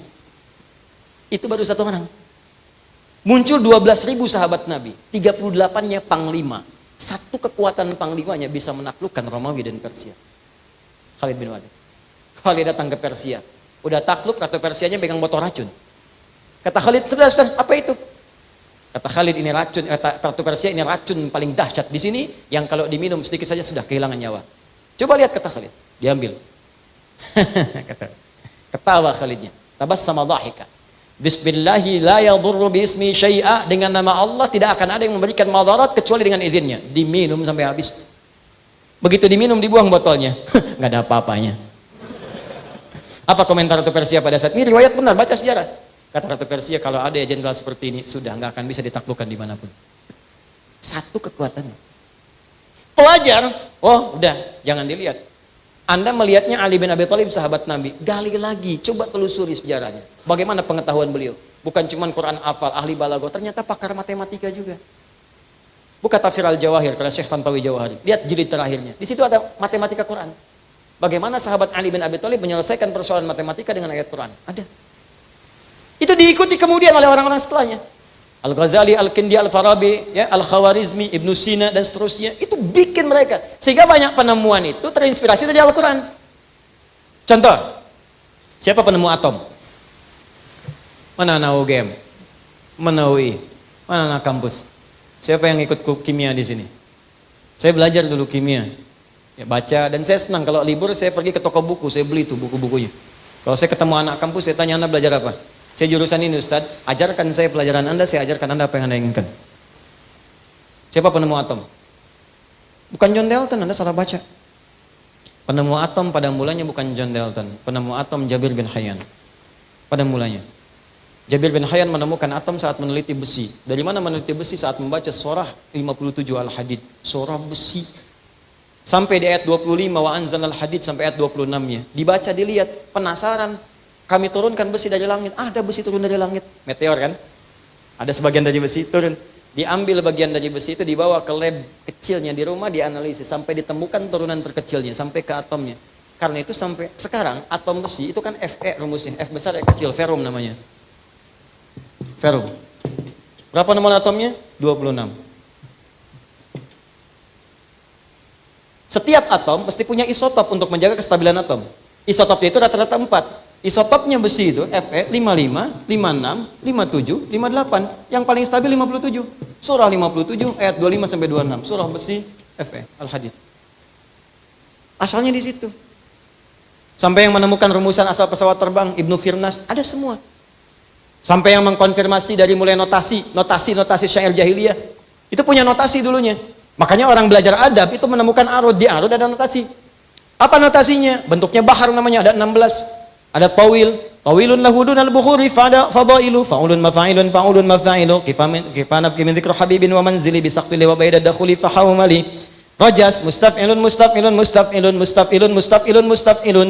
صوت الصفير البلبلي هيج قلبي الثميل الماء والزهر مع ما زهر لهض المقلي فأنت يا السيد لي وسيدي ومولى لي فكم تيمني غزيل أقيقلي قطفته مدوة في هذا الرجل فقال لا لا لا لا فقد غدا مهرولي والولد ولي ويلدي فقلت لا تولولي فبين لؤلؤ لي قال توهنا كذا وذو المقلي kahatan kakailali tabuli. Ayo ulangi. Rajas. Ditemukan orang Islam setelahnya jadi ilmu, Pak. Rumusan tadi tarik jadi alfiyah, jadi nazam. Rumus yang sama Rajas Muzdawaj. Yang tadi jadi alfiyah.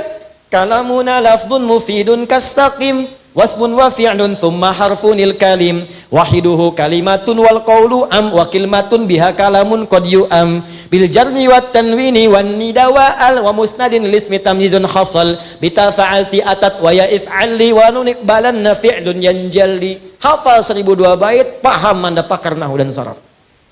Jadi ilmu. Cuman saat Quran ditinggalkan, ini ditinggalkan, balik lagi ke notasi musik. C D F G A B C G A B C D F is G D F is G A B cis D A B cis D F is gis A F is gis A B cis dis E B cis dis E F is gis ais B F is gis ais B cis dis ais bis dis is ais bis gis ais bis cis judi itu situ. Nah itu. Ini cuma jadi ilmu tuh. Naik mereka, makanya syahidnya di Quran surah 3 ayat 110. Kuntum khaira ummatin ukhrijat linnas. Karena itu, kenapa kita mesti kembali ke Quran? Karena ini hidup kita ada di sini. Ada semuanya. Tiap hari kita cuma itu yang dibaca itu aja, Anas lagi. Subuh sampai dengan Isya. Qul a'udzu birabbin nas. Salah sih enggak, cuma kajiannya mana? Makanya dikabulkan oleh Allah, mimpi ketemu jin terus gitu. Nah, jadi ini bagian yang pertama untuk menunjukkan bagaimana kita mesti hidup bersama Al-Quran. Apa pentingnya Al-Quran? Sekarang dari sisa waktu kita ada sekitar 15-20 menit lagi. Bagian terakhir yang kita bahas. Yang mau sampai Isya silahkan saja, saya tidak paksakan ya. Cuma saya jam 11 mesti selesai.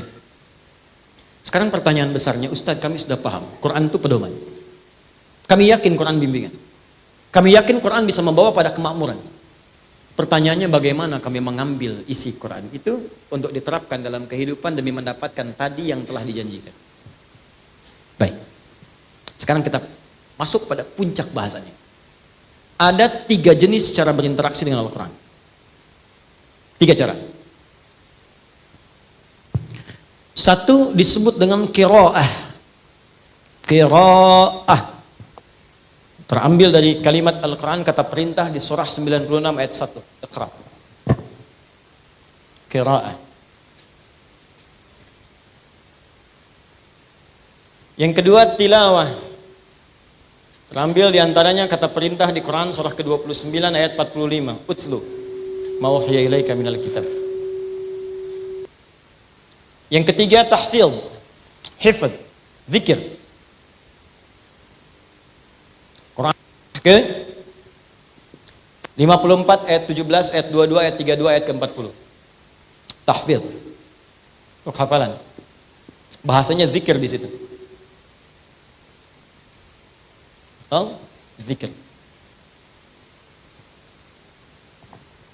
Kalimat zikir dan hafidz digabungkan di Quran surah ke-15 ayat 9. Inna nahnu nazzalna dzikra wa inna lahu lahafizun. Apa itu qiraah? Ini pembuka pertama, Bu, Pak. Enggak mungkin tilawah kecuali lewat qiraah. Tidak mungkin tahfidz kecuali lewat qiraah.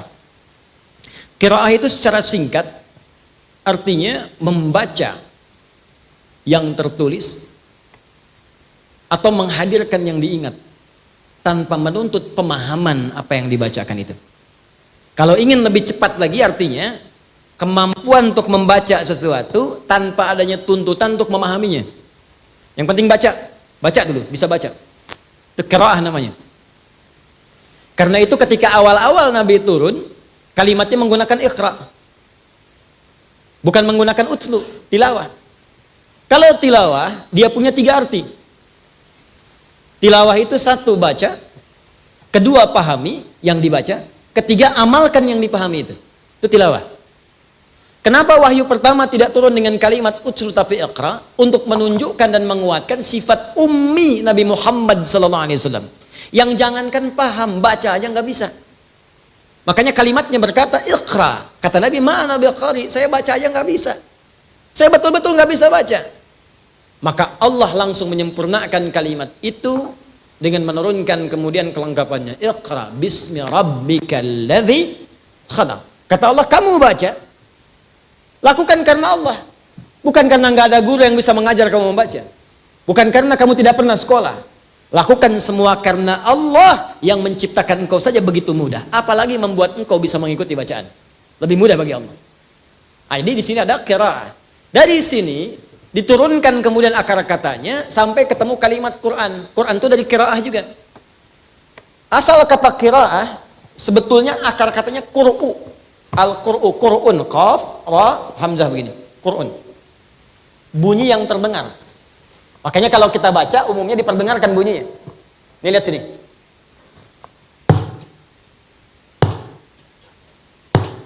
Kedengaran? Quran. Kalau sengaja diperdengarkan supaya terdengar sekali pendengaran, maka berubah dari Quran jadi qiraah namanya. Alhamdulillahi Rabbil Alamin. Sekali. Tapi kalau terus dibacakan, terus diulang-ulang tanpa bosan, terus begitu, maka dirubah jadi sighah mubalaghah, Qur'anun. Quran. Kalau ingin diberikan kekhususan, yang ini bukan yang lain. Spesifik yang ini, hukumnya punya hukum sendiri, cara bacanya punya cara sendiri, kenikmatannya beda dengan yang lain. Tambahkan alif lam ta'rif di depannya sehingga menjadi ma'rifah. Al-Qur'an.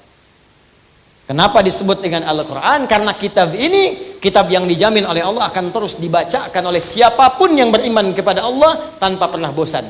Dan dia punya hukum sendiri, punya cara sendiri, dan punya iramanya tersendiri. Makanya orang jahiliyah pun, walaupun mereka paham irama sampai 16 rumus, tidak pernah menggunakan irama mereka untuk dibacakan Al-Quran. Contoh, madid, mufa'alatun, mufa'alatun, fa'ilatun, jadi syair. Tala'al badru alaina min thaniyatil wada'. Tapi mereka nggak pernah gunakan itu untuk baca Al-Quran. Anda pernah dengar nggak orang Arab baca Quran begini?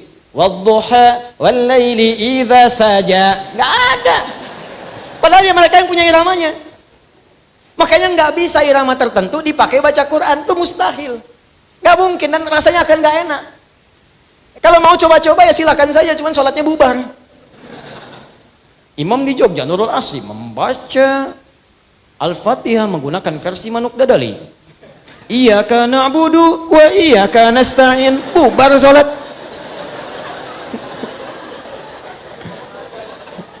Makanya ngaji itu penting. Kalau orang ngaji nanti muncul langgam ini karena nggak belajar. Itu poinnya. Qiraat penting belajar, tapi juga ilmu penting masuk. Kalau tahu ilmu, ngerti cara bacanya. Balik ke sini. Ini bukan bicara boleh nggak boleh juga, ada kepantasan di dalamnya. Jahiliyah, jahilahnya Abu Jahal nggak baca itu dengan kalimat yang beda. Jadi kalau yang sekarang baca agak aneh, mungkin kalau dia bangun lagi kaget juga itu. Ya. Ini qiraat satu. Karena itu kita diminta baca, ayo baca Quran baca. Ilmu untuk mempelajari qiraat disebut dengan tajwid namanya. At-tajwidu lughatan al-ityanu bil jayyidi wa istilahan ilmun yurafu bi aqwa mustaqim min sifati wal mududi wa ghairi dhalika katarqiqi wa tafhim wa nahwihima ma ghayatu ilmi at-tajwid ghayatu bulughun nihayati fi itqani lafdhil qur'ani alamatul qiyam min al-hadrati nabawiyyati as-sahiyyati wa qila ghayatu sawnul lisani al-khata'i fi kitabillahi ta'ala. Paham? Tidak. Tajwid itu secara singkat membaca dengan baik dan benar. Panjang-panjang itu aja mananya. Supaya bagus bacaan, benar bacaan, tajwid. Makanya orang dulu belajar tajwid itu bagus benar, tidak muncul tahsin. Kenapa ada tahsin sekarang? Karena cara bacanya tidak baik dan benar.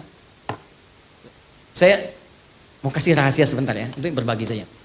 Ini diantara kita saja. Jadi kalau kita baca Quran benar, belakang kedengaran nggak? Baik. Jadi kalau kita baca Quran betul 20 ayat saja, kesananya mudah. Tinggal gharib muskilah saja. Jadi kalau kita benar bacanya, belajar dengan tajwid, sabar 20 ayat saja. Itu kesananya itu akan mudah. Karena Quran itu unik. Allah itu subhanallah, Allahu Akbar, maha sayang sama kita. Jadi makhrajul huruf, ada huruf 29 itu. Kalau keluar itu dibagi 3. Ada yang paling ringan, disebut harful hawa. Itu ada 2, ada yang menyebut 3. Alif, hamzah, ha. Dia nggak ada sekat.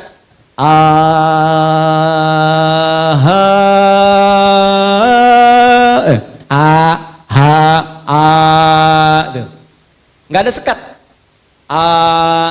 Disekat di sini.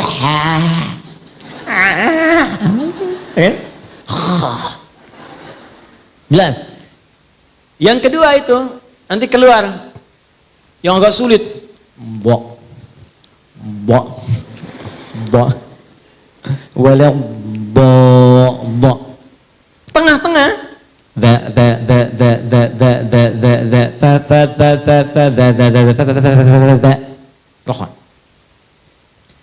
Perhatikan keindahannya. Begitu kita baca Quran surah Al-Fatihah, dari mulai udara, di sini hawa, sampai ke lisan, sampai ke bibir. 3 ini disingkat dengan 3 huruf, alif, lam, dan mim. Alif dari hawa, lam sampai ke lidah, mim sampai ke bibir. Dari segi tajwid, bukan tafsir. Setelah itu dimulai dengan pertengahan. Dha. Alif, lam, mim, dha. Dzalikal kitabu la raiba fih. Dha. Dibiasakan lisan. Asalnya gini, dha, lidahnya nggak keluar. Tapi kalau mau mulai gampang, keluarin dulu dikit. Dha, tutup. Dha. Nah, dha dengan dha, kalau sudah lancar, nanti dha. Allah pertemukan dengan za, karena sering tertukar. Ya. Dha, za,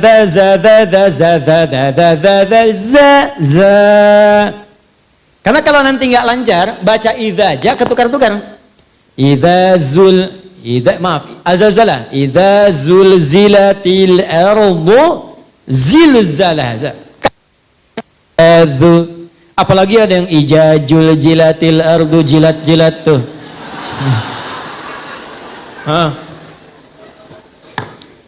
Lihat sini, setelah dha-nya lancar, dipindahkan zi. Ayat 3-nya.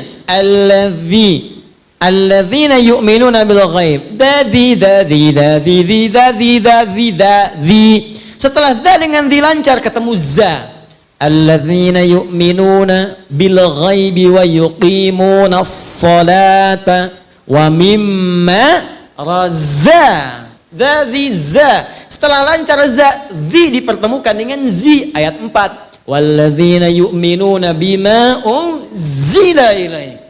Kalau udah lancar sampai ke 70, 71, oh ketemu semua di situ. Fa, sa, ha, ada semua. Qala innahu yaqulu innaha baqaratul la dhanunu tuthirul arda wa la tasqil hartha musallamatul la syiyata fiha. Qalu al-ana ji'ta bil haqq fadhabahuha wa ma kadu yaf'alun. Kalau udah itu lancar, tinggal gharib muskilah. Makanya kalau Anda ngaji ketemu guru yang ketat, berbahagia, itu tandanya Allah menginginkan Anda mengaji dengan benar. Baca ta'awudz bu, a'udzu a'udzu billah, la bukan la. Masya Allah, 1 jam a'udzu aja tuh. Kalau sudah seperti itu jangan ngadu ke suami, bu. Papa ketat gurunya, yang lain aja. Tidak. Anda masih mending. Dulu saya ngaji, pertama kali talaqi, mau ngambil qiraat, datang ke salah satu syekh. Masih untung saya sampai ke Al-Baqarah. Ada teman baru Al-Fatihah. Bismillahirrahmanirrahim. Hasbuk ya bunai. Cukup, pulang dulu ya, nanti kesini lagi. Anda jauh-jauh dari Bekasi ke Jogja, baca bismillah, suruh balik, besok kesini lagi. Datang lagi nggak? Ternyata guru itu hanya melihat di mana kekurangan lisannya. Seperti Anda belajar TOEFL, dilihat di mana kekurangannya. Besok sudah diperbaiki. Itulah qiraat supaya benar, dan saat Anda baca pun berpahala. 1 hurufnya berapa? 10. At-Tirmidzi nomor hadis 2010. Man qara'a harfan min kitabillahi falahu asyru hasanat. Siapa yang baca 1 huruf dari kitabullah dapat 10 kebaikan. Walam aqul alif lam mim harfun. Saya tidak katakan alif lam mim 1 huruf, tapi alif sehuruf, 2 lam sehuruf, mim sehuruf. Wa likulli harfin asyru hasanat. Setiap hurufnya 10 kebaikan. Jadi kalau Anda baca alif lam mim berapa huruf? Dapat berapa tuh? Anda hitung biasa 30, ngitungnya jangan begini ya, jangan begini ngitungnya. 1, 2, 3 itu hitungan manusia biasa. Menghitung pahala kebaikan, lihat di hadis Muslim, Anda ke masjid saja, baru nyampe belum ngapa-ngapain, itu sudah dapat 25. Jarak 1 ke 2 500 tahun. 2 ke 3 500 tahun. Makanya kalau sehari Anda ngaji rugi Anda kehilangan berapa lama pahala. Saya cuma ingin katakan begini, coba ingat dosanya berapa banyak. Ingat dosanya berapa. Maka cari amalan cerdas. Yang paling gampang nutup dosa yang ringan-ringan itu ya baca Quran. Dosa hari ini berapa ya Allah? 9 kali saya salah. Kan dihitung 9. Satu huruf. Nun. Masih untung 1.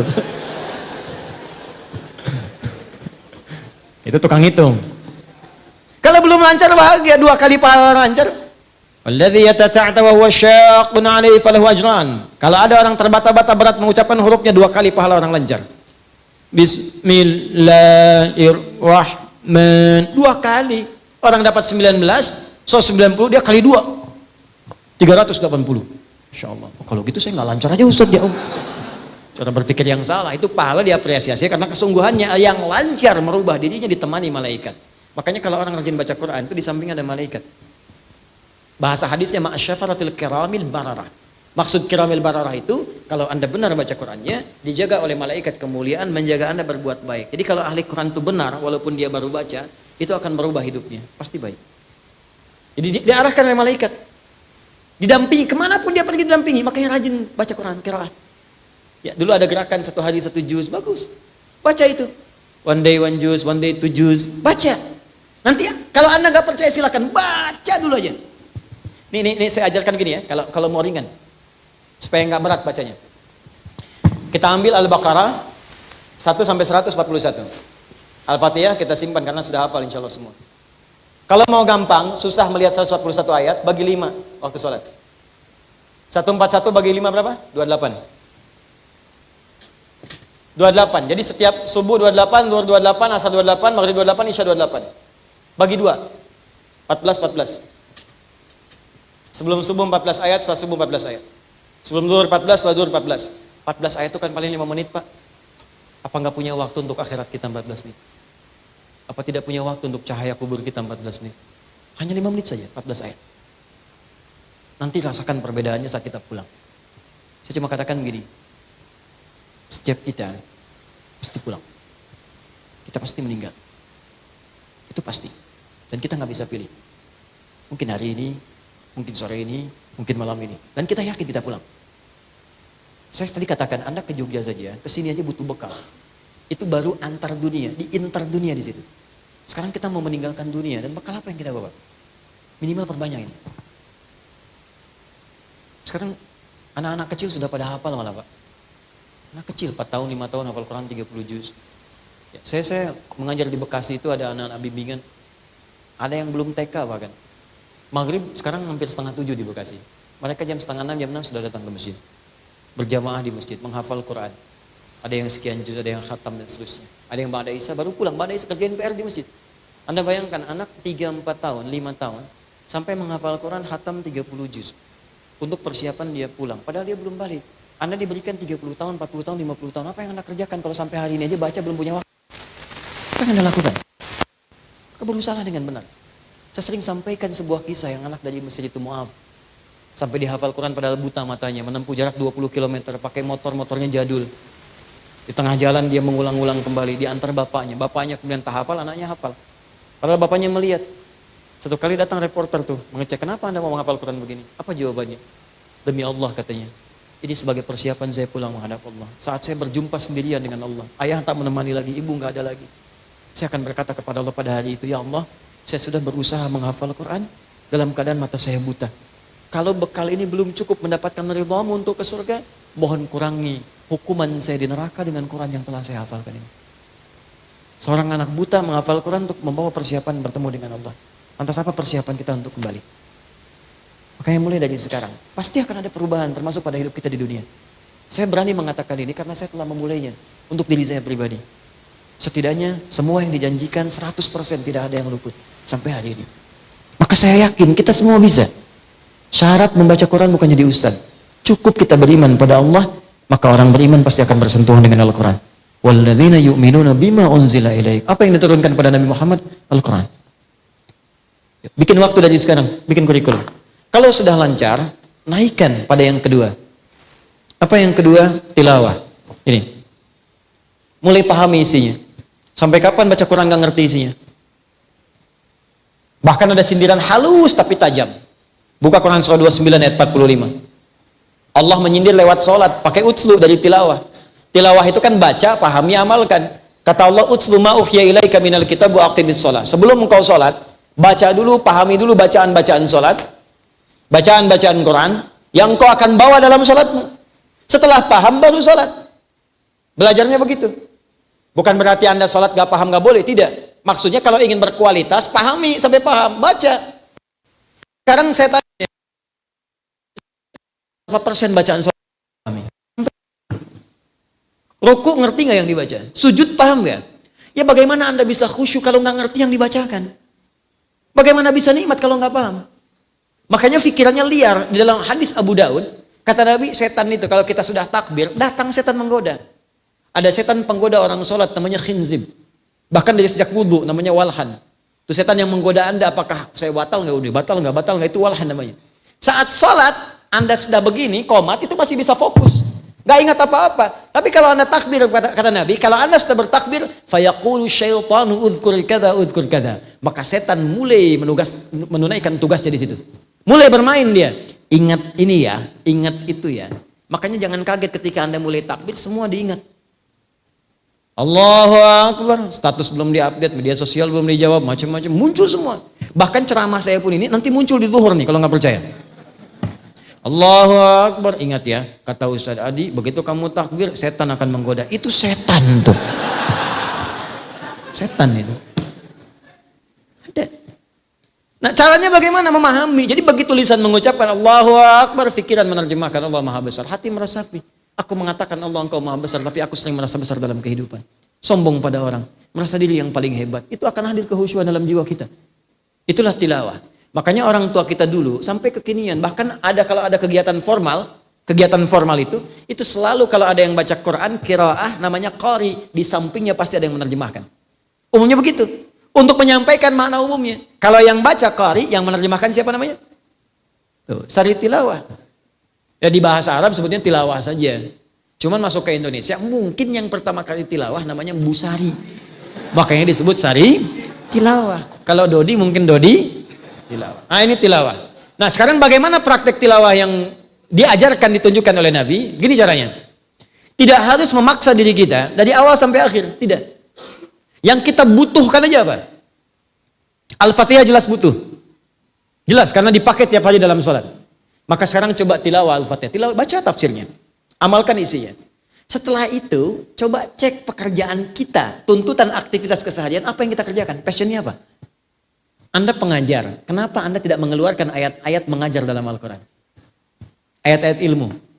Teman-teman yang kampus, yang kuliah, kenapa nggak keluarkan ayat-ayat ilmu? Pelajari bagaimana cara belajar yang efektif, cara mengingat, cara menghafal. Bahkan kalau Anda benar, Anda akan masuk golongan kelima. Manusia sekarang cuma 4. Cepat ingat, lambat lupa. 1. Agak jarang juga sekarang. Cepat ingat, cepat lupa. Banyak. Cepat ingat, teman-teman sekalian, maaf. Lambat ingat, lambat lupa. Ini lebih banyak. Yang keempat makin banyak. Cepat ingat, cepat lupa. Maaf, lambat ingat, cepat lupa. Ingatnya lambat. Udah 2 jam saya ceramah, paham? Tidak. Terangkan lagi, paham. Keluar masjid, lupa. Lambat ingat, cepat lupa. Tapi yang ini melahirkan manusia kelima. Cepat ingat, sulit lupa. Jadi bukan mau ingat, mau lupa, susah. Dibacakan sekali hafal. Itu mau lupa susah. Biasanya kan yang begitu utang. Ini ilmu. Ada keluarkan. Coba ibu belakang. Berapa lama ibu jadi ibu? Akhwat. Kenapa nggak mengeluarkan ayat-ayat bimbingan jadi perempuan dalam Al-Quran? Apa tugas perempuan? Apa kewajibannya? Sehingga Anda mengerti kenapa saya mesti berhijab. Apa bedanya hijab dengan kerudung? Kenapa saya mengerjakan ini? Bagaimana kalau datang bulan tiba? Apa yang dikerjakan? Ada semuanya. Bagaimana mencari jodoh yang baik, laki-laki yang baik, suami yang baik. Apa ciri-cirinya? Ada semua. Termasuk antum, ikhwan, ada semuanya. Jadi suami yang baik, ayah yang baik, ada semua. Bekerja ada seperti yang saya bacakan tadi. Kenapa kita tidak turunkan? Yang telah merumuskan itu sampai didetilkan dengan keterangan nabinya, ini ayatnya, ini hadisnya, ini ayatnya, ini hadisnya, adalah Al-Imam Al-Bukhari. Dan menuliskan ini selama 16 tahun. Cuman kitab ini sekarang tidak diaktualisasikan dalam bentuk pelajaran-pelajaran detail tematik. Cuma jadi bacaan dan kajian saja. Nama kitabnya apa? Al-Jami As-Sahih Al-Musnad Al-Mukhtasar min umuri Rasulillahi sallallahu alaihi wasallam wa sunanihi wa ayyamihi. Itu nama kitabnya. Coba ulangi. Kepanjangan singkat Sahih Al-Bukhari. Itu kitab hadis Sahih Al-Bukhari. Itu nama lengkapnya tadi Al-Jami. Kitab ini komprehensif. Komprehensivitas. As-Sahih semua isinya benar. Al-Musnad saya teliti tersambung ke Nabi. Di semua yang disampaikan Al-Bukhari bukan pendapat sendiri. Ini keterangan tentang Quran, ini hadisnya. Misal, nomor hadis 4017 misalnya. Ya. Oh, maaf, 4179. Apa hadisnya? Khairukum man ta'allama al-Qur'ana wa 'allama. Khairukum man ta'allama al-Qur'ana wa 'allama. Saya teliti kata Al-Bukhari, ini dari mana ketemu dari Nabi? Ditemukan jalurnya. Saya menerima dari Hajjaj bin Minhal, Hajjaj bin Minhal menerima dari Syu'bah, Syu'bah menerima dari Alqamah bin Marthad, Alqamah bin Marthad menerima dari Sa'ad bin Ubaidah, Sa'ad bin Ubaidah menerima dari Uthman bin Affan, dan Ali bin Abi Thalib dari Nabi SAW. Sampai diteliti ke situ. Saya pastikan semua dari Nabi. Min umuri Rasulullah SAW. Semua isi kitab saya ini, semua kegiatan Nabi SAW yang saya bisa rangkumkan. Wa sunanihi, dan sunnah-sunnah yang bisa kita ikuti, wa ayyami, dan keseharian selama 24 jam. Disusun menjadi 97 pembahasan, 97 kitab. Setiap pembahasan ada ayat, ada hadis. Anda pelajar, buka kitab yang ketiga, Kitabul Ilmi. Di situ ada tuntunan cara belajar efektif seperti Nabi menunjukkan. Hasilnya Ali bin Abi Thalib, Abu Hurairah, dan ulama-ulama besar. Anda imannya turun naik Ustaz. Kalau naik semangat ibadah, kalau turun. Buka kitab kedua, Kitabul Iman. Anda siapa? Diplomat, birokrat, buka Kitabul Imarah. Anda perawat, dokter, Kitabul Marid. Ada semua, 97 kitab.